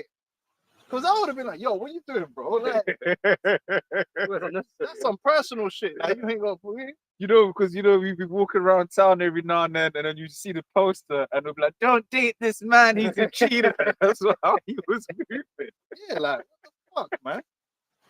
You're turning it into a reality TV show of your life, man. Yeah, Yeah, how's that edifying? yeah, a life of the day. So Of, then No one needs a how picture. was he really revealing your secrets when you were gonna release the secret? And that was actually personal. You know what I'm saying? If it was a case of in the middle of the council, he just brought the council, said, "Oh, this guy's wife stepped out on him," and like I would be like, "Well, why are you bringing it up? Yeah, why is that? Why are you bringing it up?" Yeah. But he wasn't just bringing it up like that. No, and you tried to then put that shit on camera. That's why it was mentioned, man. But you didn't explain all that in your little breakdown video, looking for sympathy from all these femgemites over here in the UK. And that's exactly what you are. And I don't give a damn. I've never cared about you weirdo femgemites that's here in the UK with your fringes on. Because you're just weird to me. You're weird and you're bugged out. And it's like speaking to someone that has a mental disease. We've met them. I've met so many of these guys, man. Weirdos. So what's wrong with this dude? Strange characters, man. And that's the kind of people he is. That's the kind of people that's gonna roll with him. Flock together, man. Yeah, I have for a minute. We used to get them guys coming off on the comment board trying to tell us how to teach at Oxford Circus, but they don't go out and teach. Oh, Grab this. Weirdos, man. Oxford Circus is done with, isn't it? Yeah. That's a long time ago. That's This it. That is- place is dying a death. and once again, the There it- Apostle Tahar was the one that said, "Leave that place He alone. said, man. Leave Elk, as in Elk City." Yeah. It says, 1 Corinthians 9:27. But I keep my body, but I keep under my body and bring it into subjection, lest that by any means, when I preach to others, I myself should be a castaway. Yeah, so you could do all that. Oh, I brought them into GMS. So what? Yeah. I'll be honest, when the Lord first had me watching, what element? I was like, what's that element? Where he is? There's many examples of that type of character. Hey, even the guy that the Lord used to was he's like what 4 brothers in the camp because of this guy. Where the hell is he? You know what I'm saying? Yeah. streaming them Yeah. on Twitch playing games. Yeah, it happened like that, man. You brought in your replacement. Yeah. You didn't know. Yeah. That's on tech level. That's that tech. You brought in your replacement, man. And Jeremiah's doing a good job. Yeah. You know, and he's more better to deal with than you. You're a weirdo, man. That's it. They all these problems with Laban does all of a sudden they don't exist no more. But Laban was the problem. No, you're the problem because once you were gone, all these issues was gone. Anyway, we've got Matthew 5 and 5. It's Matthew chapter 5, verse 5. It says, "Blessed are the meek, for they shall inherit the earth." And a lot of people don't know what that means to be meek. They don't know what it means. Blessed are the meek. You ought to be humble to the word of the Most High, humble to the Spirit. And humble in a lot of situations, man, where your pride would make you want to act out, but really you need to take the low.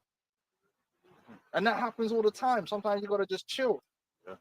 Sometimes you got to let it go. Even sometimes you might see a guy do a violation and you might say to yourself, oh, you know what, man, but I can make a big thing out of it, but that wouldn't really be the best thing for the ministry. That would just be me making a big thing out of it. Just like with you, we could have made a big show out about what you did, but really, we did it professional. This guy's not in it no more. This is what he did.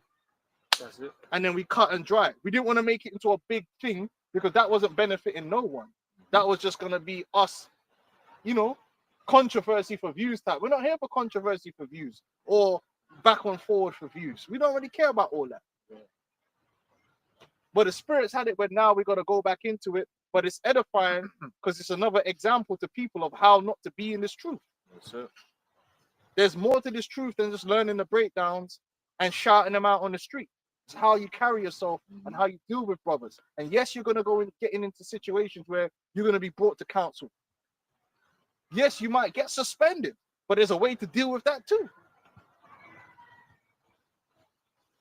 There's been elders that's been suspended and all that, but it's how you deal with the suspension. Do you grow from it? So Do you you bounce learn back. from it? How you bounce back? Yeah. Or do you become disgruntled? Do you double down? Do you laugh about it? You laugh about it like he did. In both cases, man, acted unbalanced, man. One was just laughter because he didn't take it seriously. The other one was anger. Just got out it. Like when was it going to be like a balance to all of this, man? Like an understanding, Where it could be temperate. temperate. You know, it means you couldn't see nothing outside what you wanted to see. You know, But like I said, man, all you guys, if you watch these guys, just watch them. Don't watch us. We don't need your views. We're not here for views and all that kind of stuff. We're not here for that. And no. We're here for the elect, for the edification of the elect, for quality. We don't need these. Don't bother.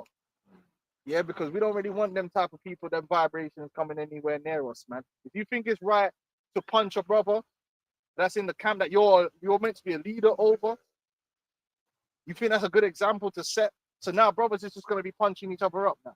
That's the example. If you don't like when they something, feel offended. yeah, if you Yeah. feel offended or you don't like something that someone does, we're gonna be like niggas in a gang, start squabbling.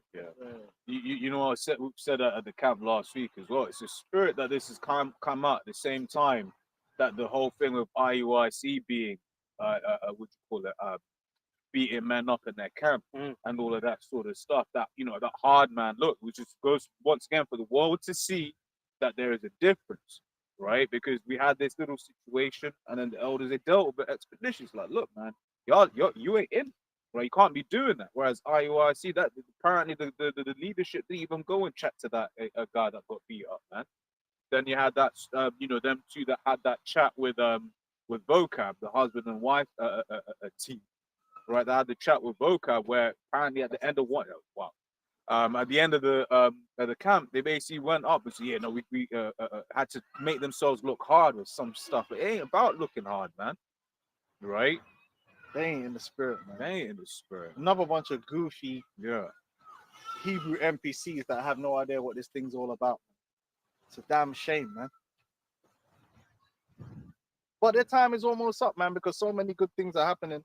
Like, before we close up, I want to talk about so many good things are happening in terms of pushing forward the prophecies, man. Pushing forward the time of Jacob's trouble, man. Like, this brother, we always talk about the economy. Everything is getting harder and harder. Life is changing fast. Certain industries are changing quick. Certain industries that's like, even if you got kids now, you can't really even plan for your kids no more. Yeah. It used to be you could be like, okay, you're gonna do this, and then by the time you get the qualification, you know, you go into the role and it's all good.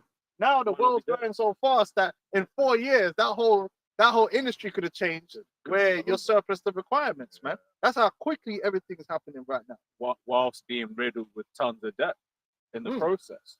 High rents and all kinds Yeah. of things. Speaking about a couple of weeks ago, man, I'll be going to like coffee shops and I chat, you know, to the baristas and that.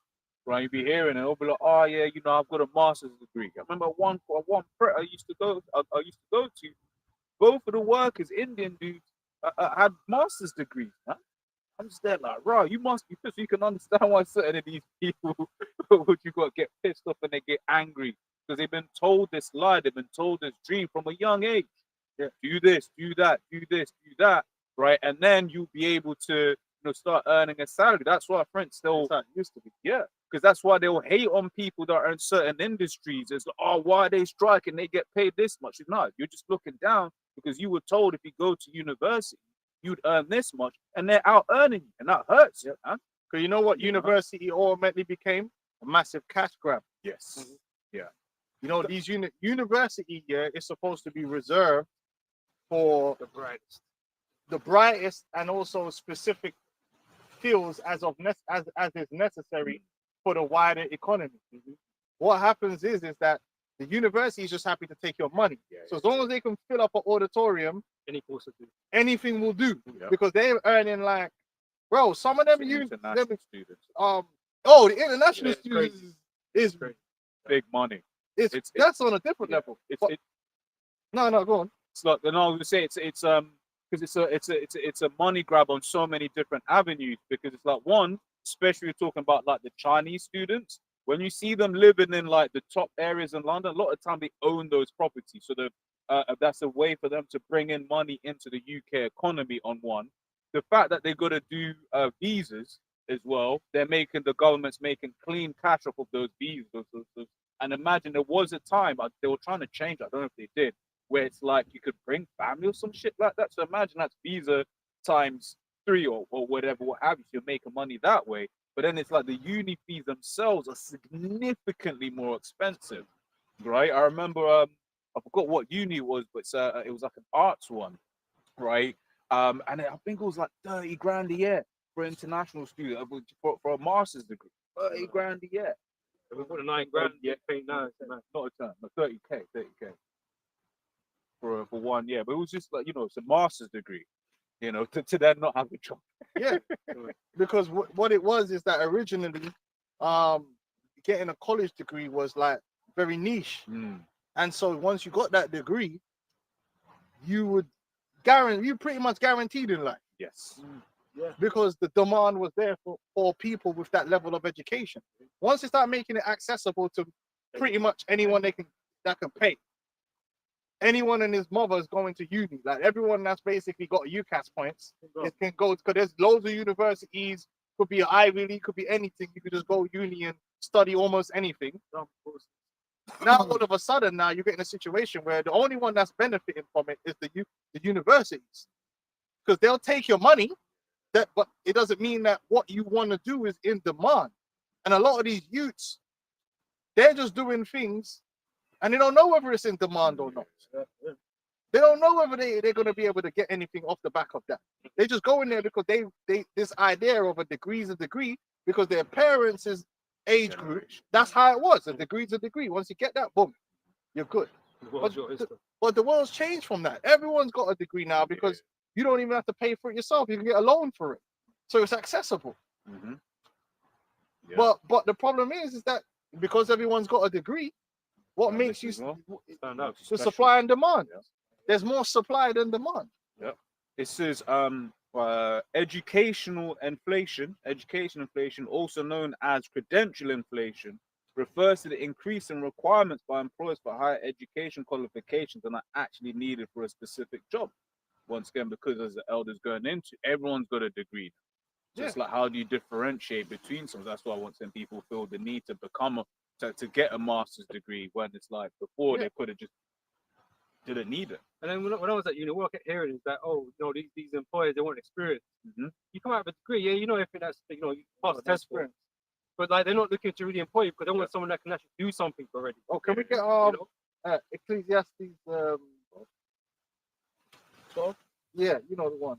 So how valuable really is this degree? Yeah. It's only as valuable as like anything, supply and demand. If there's demand for people with that degree, then it's valuable. But if there's not demand, then it's not the degree itself that has value. Even though you paid for it, because guess what? You could pay for like a wine tasting degree. Yeah. And you can pay for like what's a degree that might be useful? Software engineer. Yeah, right. You're gonna pay the same amount of money for both, but are they valued the same? No. This is how crazy it is. They're gonna charge you the same amount of money for both, but then this one, how many positions are there available? The same as these wacky tech Christians that take these seminaries. Yeah, exactly. You think it has value? But it doesn't. But then as well, one thing that I've seen with one thing as well that I've seen with like the education system, especially in like tech, is the professor may be stuck in his ways. So he's teaching you about stuff that ultimately doesn't matter anymore in the modern day. So so you're paying for it, you've got no experience, but not only that, you're learning stuff that's antiquated. Yep. And it's just like, and then now you got AI that's taking basically reducing the demand for certain things because it's replacing them. Yeah. Well, the graphic design.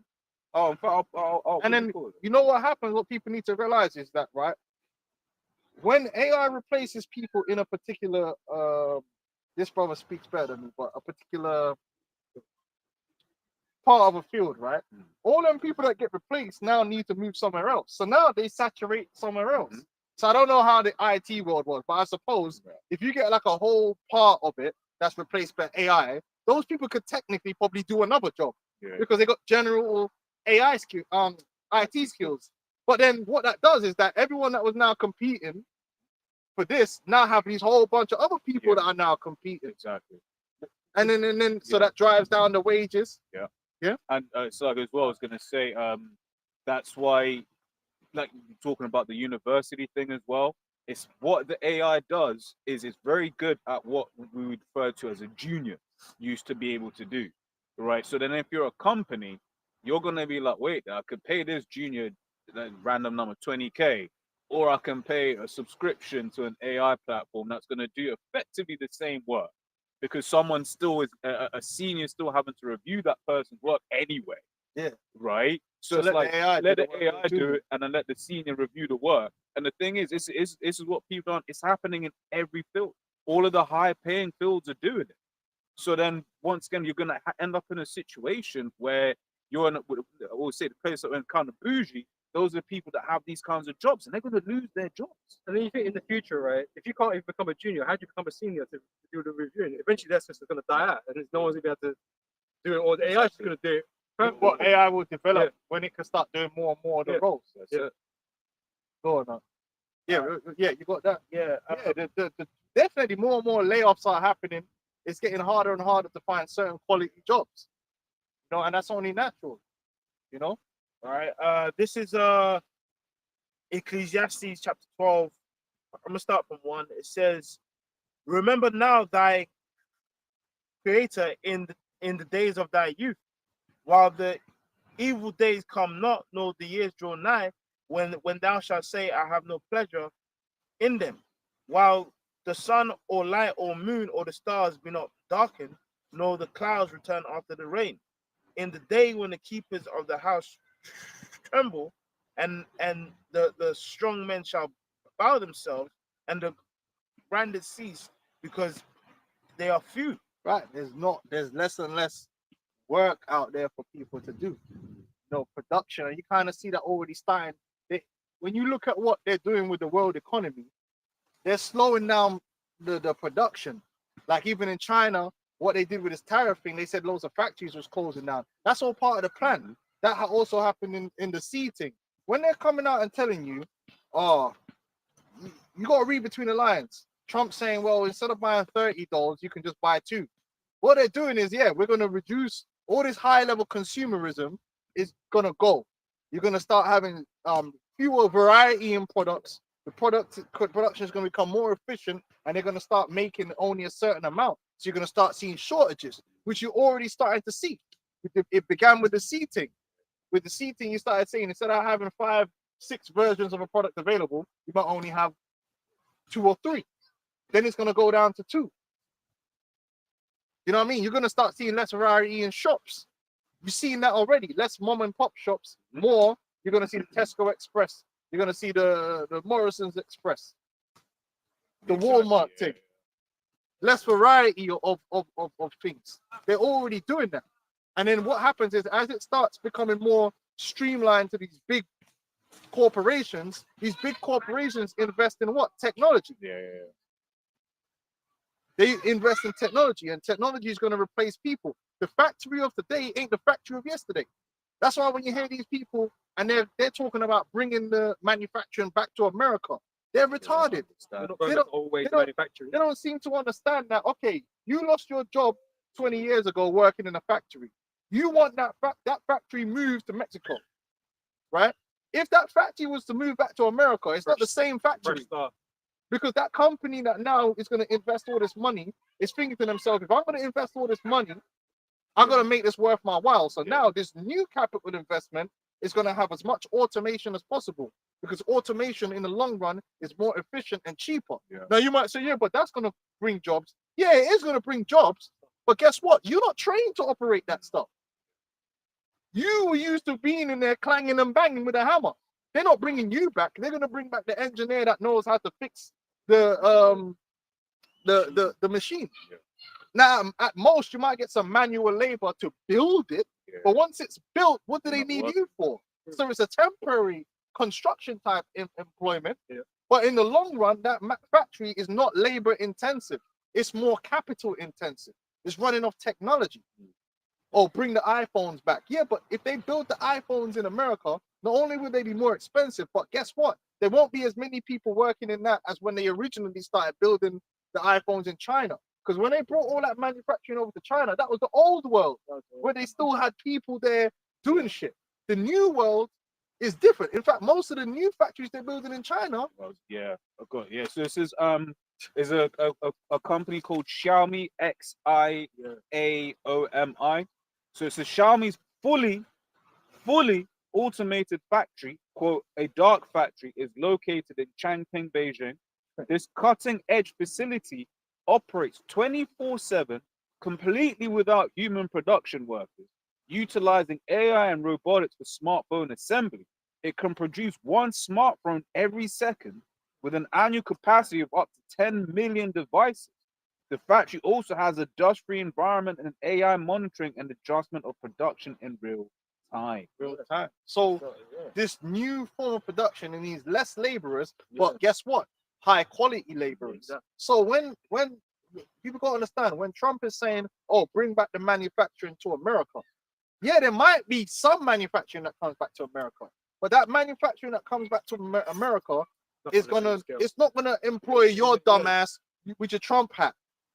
Well, yeah. Yeah, man, your Trump gonna bring back them jobs, man. I'm gonna get a job in the factory. Yeah. No, my nigga, because you don't know how to do that Yeah, stuff. yeah, You know who does know how to do that? Some Chinese don or some Indian, because he was at school learning how to use high tech shit, and you was fucking around getting C's and D's. Hey, well, You know? well, even on that point, you know what I mean? I've got a friend that works in a factory that makes drinks, right? And he was explaining to me that like now these factories now, like back in the day, like some parts of the factories, like let's say like what let's say people who stack pallets. Those are jobs, like people Yeah. would actually physically have to stack the pallets. Yeah. Now they got big tools and machines that stack pallets So in that a job's couple of gone. seconds. So even though people still have jobs now, but let's Compared say to before. in 2000 they probably had double the labor force. Yeah, and So this is now the it's- thing. yeah, Even a company like Amazon, ain't got that many employees, man. The car industry before, the Yeah. reason why the car industry back in the day, like So Motown, good, yeah. these were all big, massive, labor-intensive industries, so people were getting paid. Paid. These new industries don't really pay that many people, and Yeah, this is where the problem in society is coming from. That there's less and less Yeah. jobs for people to actually do to make money. And the ironic thing, yes, in certain instances, the price of those goods have gone down. For the most part, the price has stayed the same. So the company is just netting the Banking. difference. This is the truth. Think about it, because it makes sense like, oh, because we ain't got to pay people now, that products are becoming cheaper. Then whatever goes down in price, Exactly. things always go up. As much as more technology being being introduced, things are getting cheaper. But that's all right, because what they want is this. It brings people to a point where they become dependent on a new system. Let's get the MOTV, and that's what it's all about. The old system, break it down, then you're going to be crying out for a new system because your cost of living is going to be too high. You're not really got a high income job that you need. So that's why Elon Musk said, "Oh, it's not going to be universal basic income. It's going to be universal high income." Because now you're needing, the way the world is going, you need a higher and higher income to live the way someone on a lower income lived before. Yeah. Like, It's bullshit as well. and it's only getting harder to get those high income jobs. So that burden falls on the government to be able to provide you with this, right? All these governments in debt. How's this gonna work? And the local population, listen, this is what I'm telling you.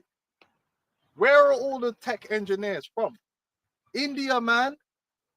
Because while you Americans were enjoying, and this is what people need to realize, is that America was set up, Britain was set up.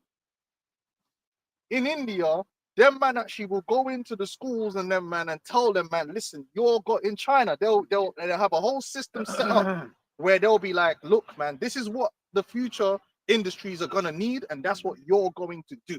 Exactly. There's no choice. It's like, listen, brother, you're gonna be a tech engineer. Yo, we need such and such amount of doctors, so you're gonna be a doctor. Start studying. They don't want to hear no BS. Yeah. And them man are getting to it, and that's why they're producing so much of these high value employees that Exactly. get imported over to America. Yeah. Meanwhile, in the American school, you're just there fucking. Yeah. You don't just study. You do something. In the UK, do whatever. You know, do that. No one's really telling you, yo, we need. When we was growing up, no one really came and said, you know what, man, the world in the next 25 years is going to need IT tech engineers. So do that. And in fact, we're going to make you do that. And then you're going to go to uni. But we don't be pleased out right now. They say all the secondary education is so fucking outdated, man. Learning shit don't fucking. It's outdated. There's no targeted purpose to the education system. Whereas in China and that, they specifically are telling people this is what you need to do because this is what we're going to need. Right, so now you're having a situation where, for America to become high tech, that's why they're importing Indians. Yeah. The reason they're importing Indians and the Chinese and people from the East is because they've been educated to the point where they could do these jobs. Where the American public, these people don't exist. The people who are educated enough to do these roles don't exist because the American education system wasn't telling people to get to learn these things. So what you're gonna see is more immigration. Yeah. Yeah. In the UK, they're gonna bring in more Elam. So, and this is one thing. Because man, like when you what do you call it? When you've looked into the UK immigration system, it gets wild. But basically, you've got something called a local talent search. So you are a company. Let's say you're Marks and Spencers, right? You want to hire someone, you have to prove to the government if you're hiring someone from abroad that you've tried to hire in the UK, right? Unless it's over 120 grand a year. At which point you don't have to do that anymore, conveniently, right? Which is why you see a lot of like Moab and them in the finance jobs, because there isn't any of that red tape. It's, well, look how much they're paid. You don't need to do the local talent search. You can just bring them over, right? And it's like that's your government doing. They did it on purpose. They sabotage themselves. They are sabotage. There's no Sabotage time for them to themselves, go. man. But it's gonna all lead to this crisis, man. It's all feeding into and playing into this crisis, and people just can't see it. That if America had leaders that cared about them, the whole education system and all these industries would have been designed and working together, like how China. Yep. Man, talking about China, but one thing China did was they made sure that they produced the people that they need to do the industries that they want. And that's why they're ahead. And that's why they're ahead. And ahead, yeah. another thing they do, they made sure that the services that people need were all nationalized and available cheaply for the people. Yeah. So they hurt less. In America, a man loses his job, he's going to be in more pain than China. Because in China, they got a lot of services that they have access to for cheap because they're nationalized and subsidized. Yeah. What's subsidized in America except the military industrial complex?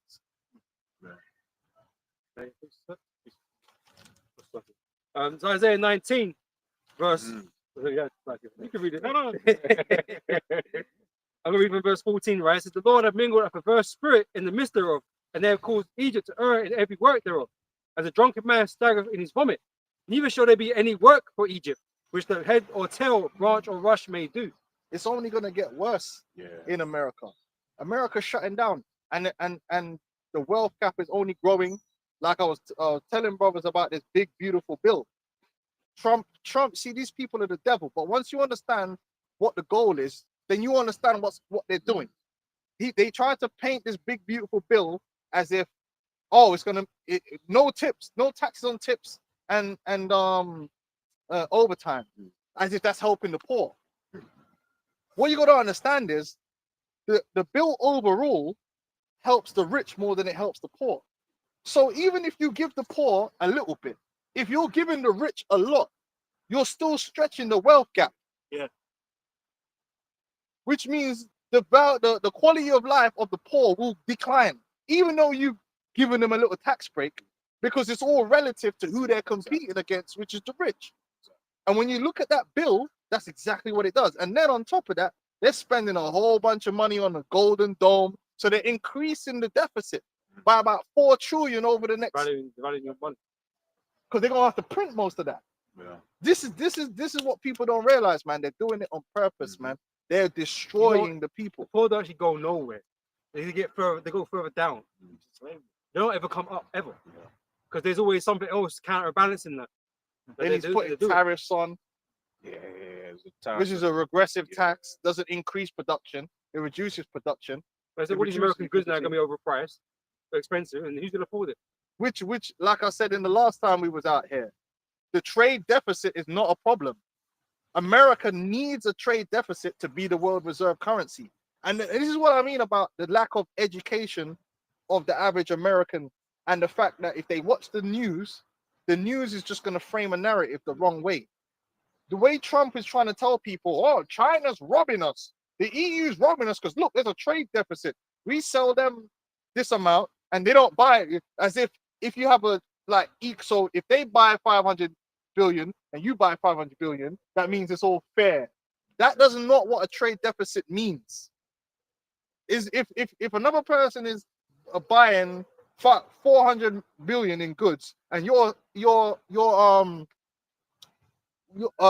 buying 600 billion in goods, yeah, the guy that's buying the 600 billion is not like worse off. You know what I'm saying? They're making it look like, because there's a trade deficit, these countries are stealing from America. And that shows you the average American does not understand the economy. America needs to export dollars into the world, and that is funded through the trade deficit. If you take away the trade deficit, then America can't be the world reserve currencies, because where are the dollars going to be at for the other places to use? It's called look it up, it's called the exorbitant privilege. It actually put America in a privileged position to be able to just buy what they want for cheap and print money, which boosted the American standard of living. They had access to credit and access to cheap goods from around the world. So someone who should really be poor in America was living richer than they should be living. They had an increased standard of living because of these trade deficits. However, if you don't utilize the benefits of that for everyone, i.e., if you're going to be printing a bunch of dollars, start investing in your own infrastructure and giving people services, eventually they're bleeding it out, and the system is going to start hurting the people. But people don't realize that if you never had them trade deficits in the world reserve currency, a lot of people in America that's got 2 iPhones, even though you're already broke, wouldn't have no iPhone. Because if you go to the rest of the world that don't have that benefit, a poor person in that country is actually fucking poor. They got no access to Klarna or no credit. Or no cheap goods. There's no such thing as cheap goods. Everything they buy to them is expensive. So they just don't have a washing machine. Whereas you could be poor in America, you got a flat screen TV, you got a flipping washing machine, you got a dishwasher, you got a dryer, but you're still considered poor. Go to them other countries and see if they got a fucking all these appliances. No. That's it. So Trump is really telling the people is we're getting rid of all that. You gonna live like the, what do you call it, like the shithole countries? Yeah, That's what America's becoming. That's what America's coming. That's exactly what he's doing. But the people don't realize that when you're saying you're trying to get rid of a trade deficit, people and oh yeah, China's stealing. No, you're the one that's been stealing because you've been getting goods for cheap. But not only that, it's just like when you look at when you consider that China was piss poor 50 years ago, even 25 or so years ago they were through, right? But then what they've been able to do in that period of time where the government has built high-speed rail. They built high-speed rail in bloody Vietnam. You know what I'm saying? They've gone to other places and raised the standard of living for the local people. America hasn't done that. When you're looking at what was it like 800 billion for the military industrial complex as annually? Exactly. They took all of the privileged position that America had. The elites used it to just siphon off most of the wealth. They didn't reinvest the wealth back into America and the American people. And that's where the source of the problem is. Unlike countries like China, they actually allowed their people to see a little bit of the money. Yeah. I got a scripture here. This is Proverbs 11:1. A false balance is an abomination to the Lord, but a just weight is his delight. So not only did America have this fiat currency that they can print out of nowhere, they had a system set up where other nations was buying it, and they were paying off their debt with money that they were creating. Yeah, they had a beautiful deal. When Trump is trying to tell you that the rest of the world's been robbing America, that is insane. America had the best deal that any country has ever had in terms of being able to enrich themselves, because they have the world reserve currency that they print out of thin air. The rest of the world wants your currency. They need your currency, and you can just print it and hand it out there. exactly. What better deal has there ever been? So for Trump to come up there and tell you, oh, we're getting a bad deal, you got to think about that. In what way? Go on. Jeremiah 51:7 says, Babylon have been a golden cup in the Lord's hand that made all the earth drunken. They were exalted, man. And it's things like this that have put America on the map like that. They put them in this position to be able to put bases all over the fucking world, to wage wars all over the place, The big and take those multinational resources. companies, they were making a killing. Apple, Everywhere. Amazon, Google, Trump, them man have been making the killing, the billionaires. At the expense of the American people, man. just starting wars, and all that money for them wars is being redistributed to them, the guys who own the weapons companies and own the contracts for these things. Yeah. The Iraq war didn't benefit, and this is the worst thing about it is they went to Iraq, did what they did, made the money from it, but even the soldiers, at least back in the day, soldiers could bring spoils back with it, bring back a couple slaves and some gold. They didn't even give them that. And maybe that's in the Trump's tip system. Maybe they can bring some stuff back now. One more verse and I hand it back over. But Babylon is suddenly fallen and destroyed. How for her? Take balm for her pain, if so be she may be healed. They're in a hurt state right now, man. These people are suffering there. Yeah. This is Yeah, because we were just talking about even the warriors. This is Sirach 26 and 28. There be two things that grieve my heart, and the third maketh me angry: a man of war that suffereth poverty, and men of understanding that are not set by, and one that returneth from righteousness to sin. The Lord prepareth such an one for the sword. So it was just that point on, a man of war that suffereth poverty, and once again going into the hypocrisy. I like, when I rest, I like watching comedy, and whenever you have like an American, it'll be like, oh yeah, and I served in blah, blah, the whole crowd, woo, everyone. But then you have a whole load of vets that are through. They're on the streets. The Veterans Association ain't gonna be paid, right? You brought this out. It was like how when they're talking about ending DEI, that was affecting them veterans too. Yeah, right. White women, and that. So everything that this man is doing is for the destruction of this kingdom. And once again, the proof of that is we're having similar issues here in the UK, and we have a government that's supposedly on the opposite spectrum of the political landscape. But it's saying things are happening. When you're looking at some of these laws, like they're trying to ban the care workers from coming into the country, and there's a care worker deficit. There's been a care worker and got worse after COVID and Brexit. You got aging population. Ain't no one there to look after. Which makes you think, what do they want? And also, what do they trying to pass? The assisted dying bill. So that's you ain't supposed to be a dark winter. Yeah. All these things that are being thrown around. There's gonna be a lot of deaths soon, man. Believe it. A lot of people who had savings, what people don't realize is that since the C19, a lot of people's savings have been decimated, man. So there are a lot of people that were in a good position 5-10 years ago that their savings, their life savings has dwindled down. Too many rainy days. Too many rainy days. The funds there, they're taking it all out of them, man. The government's taking it. Yeah, go on. This is Proverbs 29 and 2. When the righteous are in authority, the people rejoice. But when the wicked bear rule, people mourn. Yeah, and there's more mourning. Let me get this here in this thing. Just to show you, brothers, we're not chatting breeze out here. This is how I asked the chat the what they call it, we call it, man, artificial eye doom here, right? It said how exorbitant privilege gives Americans higher relative standard of living. The phrase exorbitant privilege refers to the unique economic advantages the United States enjoys due to the dollar being the world dominant reserve currency. This status plays a major role in supporting a higher relative standard of living for Americans.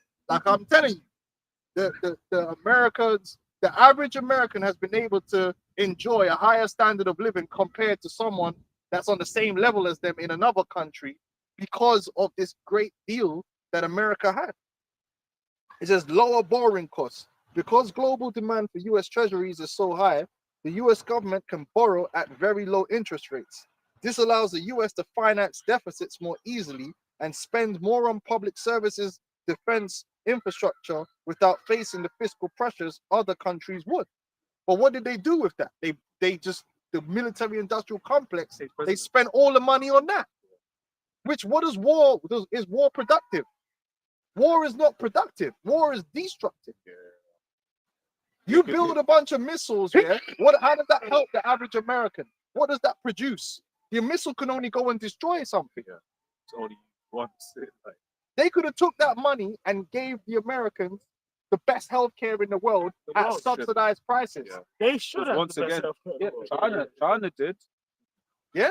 Instead of most people suffering on the healthcare, they could have subsidized healthcare. But guess what? It's not that they couldn't do that. It's just that the budget is going towards what? defense. And this is Yeah. why Esau's that man of war, man. He's that red horse, Psalm, yeah. you know, because that's what he's really in tune with. Even because it wasn't Vietnam that China, it was Laos, right? But I also believe they did one, but it said it only cost them only $6 billion for China to Laos high-speed rail. They've been talking about building high-speed rail in California for like a decade and a half. been We've got done. HS2 that can't even get Could done. have been done, and then that would bring more economic activity Exactly. for the people, Yeah. and again then they get the money back. It's basically like investing in yourself, and they could invest in themselves cheaply, but they chose not to do that. Right? It says trade deficits without currency crisis. Most countries need to balance their trade accounts over time or face currency devaluation. The US, however, can run persistent trade deficits because foreigners are willing to hold US dollars and dollar-denominated assets. This allows Americans to consume more than they produce, supporting higher living standards through cheaper imports, which Trump is trying to do away with. So what is he really doing? He's going to reverse your living standards. But because people don't understand, like, why is it that there's a trade deficit with China? It wasn't to help the Chinese. That was benefiting Americans more than the Chinese, because the Chinese couldn't really still afford to get most of the products that they're making for you to buy. I always tell the story. The one guy I used to work with, he'd go. He said he used to go to China in the 2000s, and the doctor couldn't afford Ben and Jerry's ice cream. And you're a doctor. Now it's 2000. I was just. But these men here in the ghetto got Xbox 360, PlayStation 5s. Yeah. A lot of them man over them countries ain't got no PlayStation 5. Yeah, for real. Them man, And you got to put it they might have put it on the credit card, 10 grand credit card, 30 grand credit card. There's a lot of countries in the world, man, don't know what this credit card thing is. Yeah, for real. Them man don't live on credit. They live on whatever they can afford to buy. That day. Now imagine if everyone in America could only live on what they could afford to buy. Because what do they say regularly? Yeah, They say most Americans. Like, What is it? I think $1,000. I believe it's less than that. Yeah. I'm feeling like $400 or Something something. like A lot that. less than that. It's getting so mad now. Like, you know, they got Klarna for like groceries, man. Yeah, They can't, the man for can't just real. afford to do their That weekly way. monthly shop or whatever, man. In Uber Eats, bro. It's Yeah. mad. It says here, global demand for U.S. assets, foreign governments, corporations, and individuals buy U.S. real estate, stocks, and bonds, helping keep asset prices high. This boosts Americans' wealth and helps fund investment at home. The strong dollar supports consumer purchasing power. Dollar strength keeps import prices low, particularly for energy and consumer goods. Americans pay less for foreign products, which enhances their purchasing power compared to people in weaker countries with weaker currencies. That's why you got a whole bunch of foreign cars in America. Mm-hmm. Foreign everything. What American cars? You know, I know American build cars, but they're not really like that. They're Is not it? popping like that. Yeah, only really the Expensive. Tesla, but it's like the Tesla everyone said was crap. Like not, but it's like it was the build quality was very low. But it's the same thing with the Tesla. It's like the Tesla is one of the most. Elon Musk is like one of the richest guys, not because he's Tesla brand, right? But they're not actually making that many cars. No. No, it's a pure You know Illuminati. what I'm saying? Yeah. So it's not like they're all out there like that. It's mostly foreign cars. Yeah. That's in America. That's it. It says America's exorbitant privilege lets it consume more, borrow more cheaply, and live better, right? At least in aggregate, than it otherwise would. While this doesn't mean all Americans benefit equally, and this has been the main issue. Yeah. The main issue is that system Inequality. is the inequality within that system, where the 1% have been taking more of the share of that system.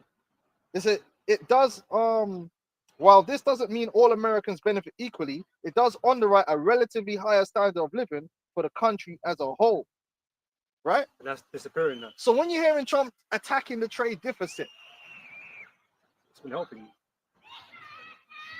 he's basically saying, yo, you see this, the good times that we've been having, yeah, it's over. That's why he said, oh, you've been buying $30? Oh, guess what? You don't need $30. Buy two. You got all that junk that you've been buying, them cheap Chinese goods. No more. Now you're gonna have to get the one or two. Yeah. All them toys you've been buying at Christmas, just better buy one. What Buy does that? American. What does that mean? Your standard of living is going down. And fucking now You're buying a new washing machine every year. yeah. Better make sure that shit lasts. Gonna use what, cow god? Washing machines in love with cow god. Made in China. No, but I was gonna say as well, it's like you get the American. It's gonna be so bad in America because the average American has never known hardship. Hardship's not something that is something that they believe in or no. But if you ask a Mexican, hey, by the way, you're going to have to, Yeah, they understand. you know, you're only gonna get one toy this year. Yeah, they That's understand like, these things. exactly. It's normal to them. Even in certain nations, once again, China is one where it's like they're used to hardship. Their parents lived that. You know what I'm saying? Whereas like other countries, right? Whereas like America, England, and Western nations, right? They've not really known hardship for a long period of time. So look, I'm gonna just let ChatGPT say. And you see, when Trump comes out and talks, there's so many retarded people. They don't understand things. Oh, a trade deficit is you getting robbed. They've been robbing us. The EU's look. This is what it says right here. I asked it, how does trade deficit support this?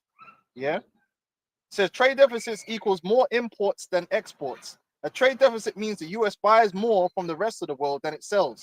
Normally, this would put pressure on a country's currency, causing devaluation. But the US is different because of the global role of the dollar. When which by the way, as we speak, countries are using new systems to now try and go around that. They're trying to go around that, which is going to be the end of the dollar reserve system, which ain't good for America. I'm telling you that. Foreigners recycle their dollar earnings. When countries like China, Japan, and Germany sell goods to US, they earn US dollars. Instead of exchanging those dollars into their own currency, they invest them back into US assets, treasury bonds, stocks, real estate. This capital flow finances US consumption and investment. Americans get to consume more because the US doesn't need to pay for all of its imports with exports. Thanks to recycled capital, Americans can enjoy cheaper goods, especially consumer products like electronics and clothing. This raises real household consumption and living standards. So is the trade deficit a bad thing? Hasn't been. It hasn't been for the American living standards. So what's been driving, if American living standards are going down, it's not because of the trade deficit, it's because of there's an how it is in America itself, the wealth gap that's being increased. Distribution. That's got nothing to do with China.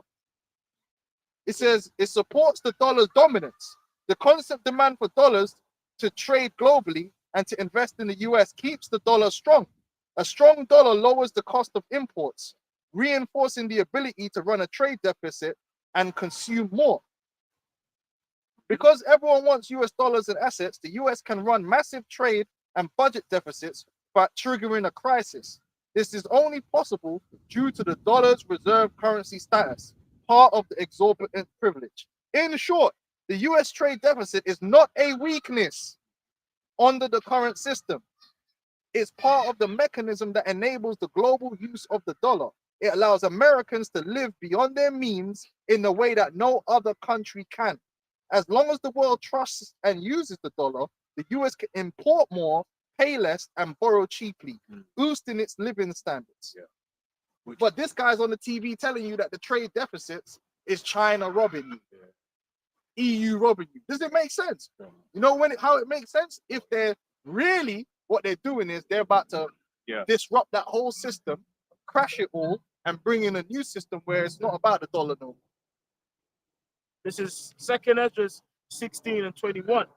Behold, victuals shall be so good cheap upon the earth that they shall think themselves to be in good case. And even then shall evil grow upon the earth. Now, that's why I speak as a man. I believe that time has already happened. We've already seen the time where the world is flooded with cheap goods. Where man can, you see these men having boot sales. Man will go to a man's yard to do a boot sale, and the man have got bare, but even I got bare products. Bro, I hate my yard sometimes. I go into my flipping shed, I'm like, what the fuck? I bought this for my daughter, bought that for her, bought this. They don't even play with half this shit. I'm like, what the fuck is going on, man? I'm saying, I believe in them, bro. Them kids start stacking up toys and shit. And you're just like, what the hell? Where did all this? I got this, I got that. Shit. Do you know what I'm saying? If you really look at the average person, even in the ghetto, the products that they have, It's because you can't go to the store and it costs £2 for that, £4 for this. That it's not that expensive. That's a good point. So you could buy these things. Whereas in other countries, that man can't, you won't go into their yard and they got all this shit. Because they can't. And America's even worse for that. Them man have got a product for everything. Every stupid thing that you don't need from. Back scratcher that's moving. If you make a product, no matter how stupid and unnecessary that product is, yeah, you Babylon's can a market. sell it in America. Fidget spinner, remember that? Because man will go and buy it, yeah, because it's cheap and they can buy it. So you see these programs, hoarders, and them man have got bare products. So you're like, what is all this shit? Because there's bare shit you could buy in various colors and sizes. You ain't going to another man's like, nah, I don't need that. I need to buy bread.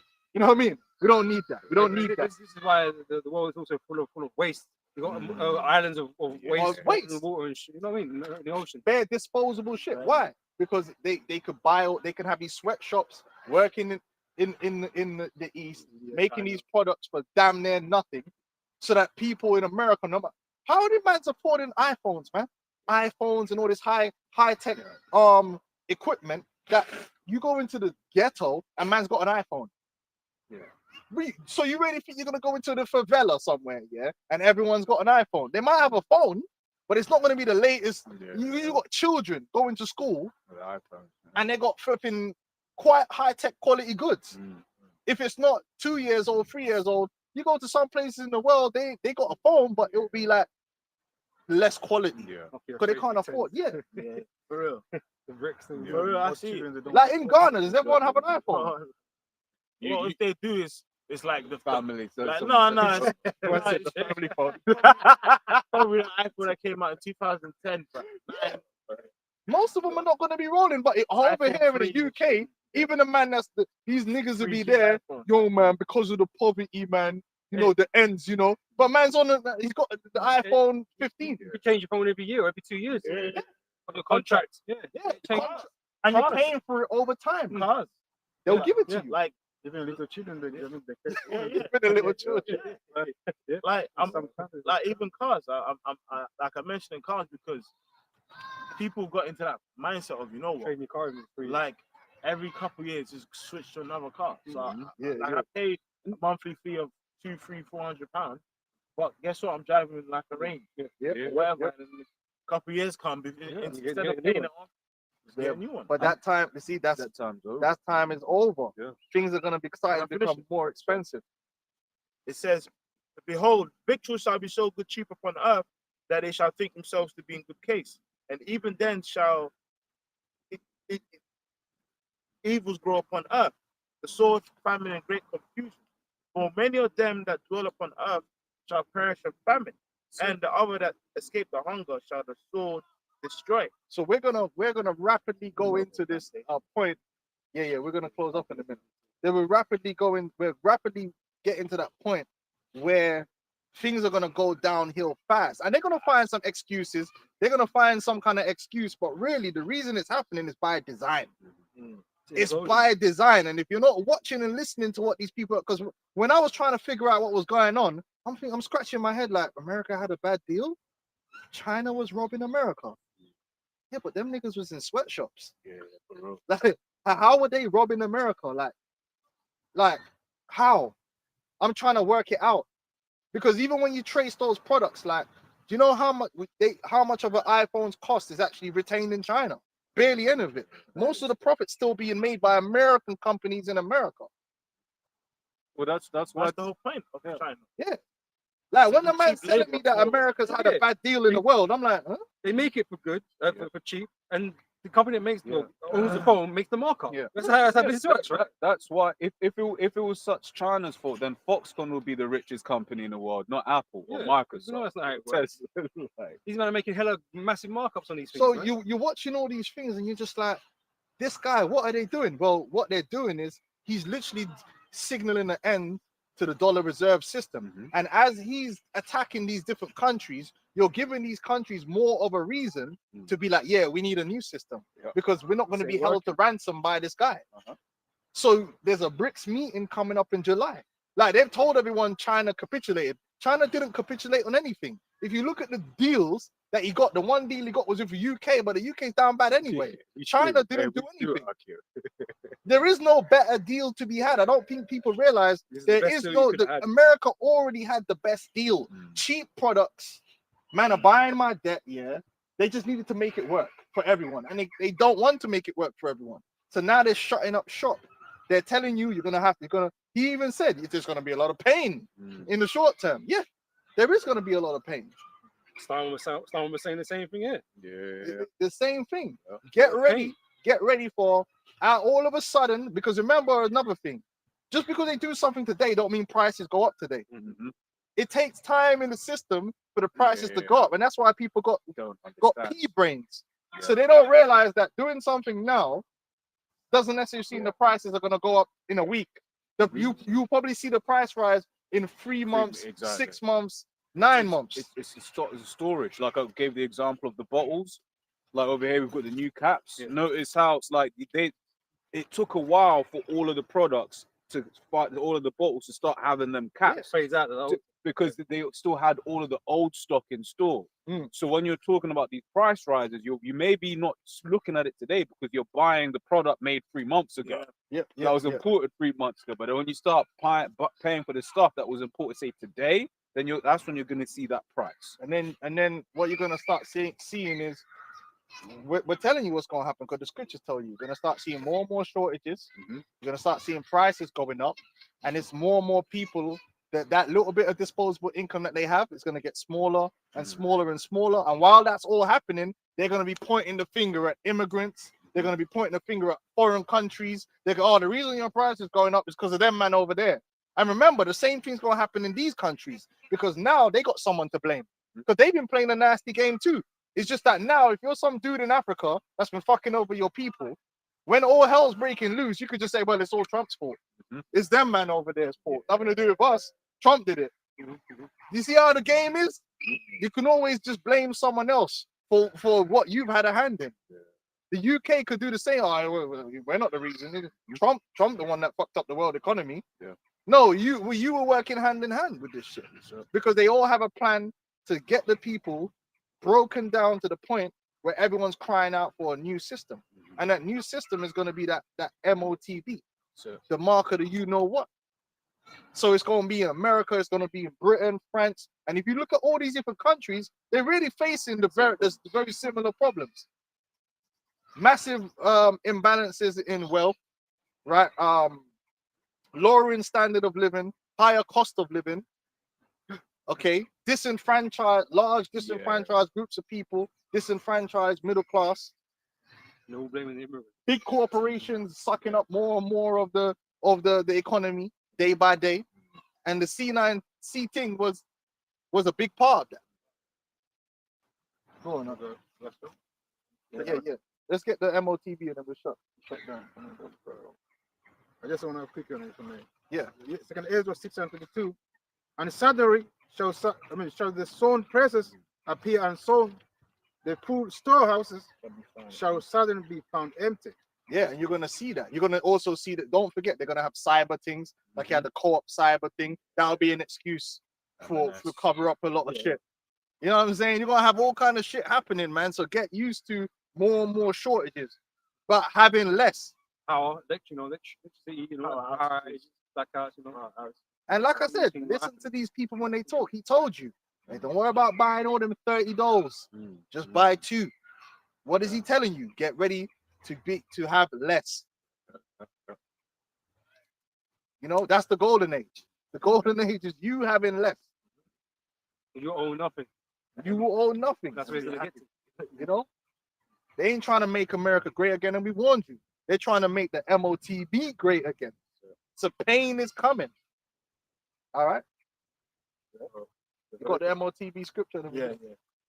This is Revelation 13:16, and it says, and he causeth all, both small and great, rich and poor, free and bond, to receive a mark in their right hand or in their foreheads, and that no man might buy or sell, save he that have the mark, and the name of the beast, and the number of his name. Right, and that infrastructure, like we keep telling you, it's not no coincidence it's being built in America. It's been built in Britain. It's been built in France. Wherever you go, Ghana. Yeah. This brother would tell you in Ghana, the infrastructure is being built there. Everywhere you go, ain't it funny? Everywhere you go, whether there might be enemy or foe, see that? Yeah. Anywhere you go, whether they be enemy or foe, whether they be left or right, or whatever bullshit you want to believe, it's funny how they're all building the same infrastructure. Ain't that funny? Makes it sound like the same head. It's almost like there's someone pulling the strings. Yeah. Countries that can't afford much, but Yeah.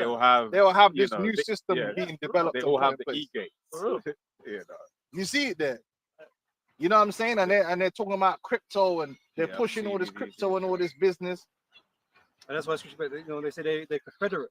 Mm. You know? These man, these elites, man, they have the agenda. That they've been separate, man. That's they all trying And, to. and Trump is 100% on game and doing his job. That's it. He gonna bring through that golden age. That golden age ain't what you think it is. That golden age is the new world order. That's right. And then part of the new world order is you people being enslaved.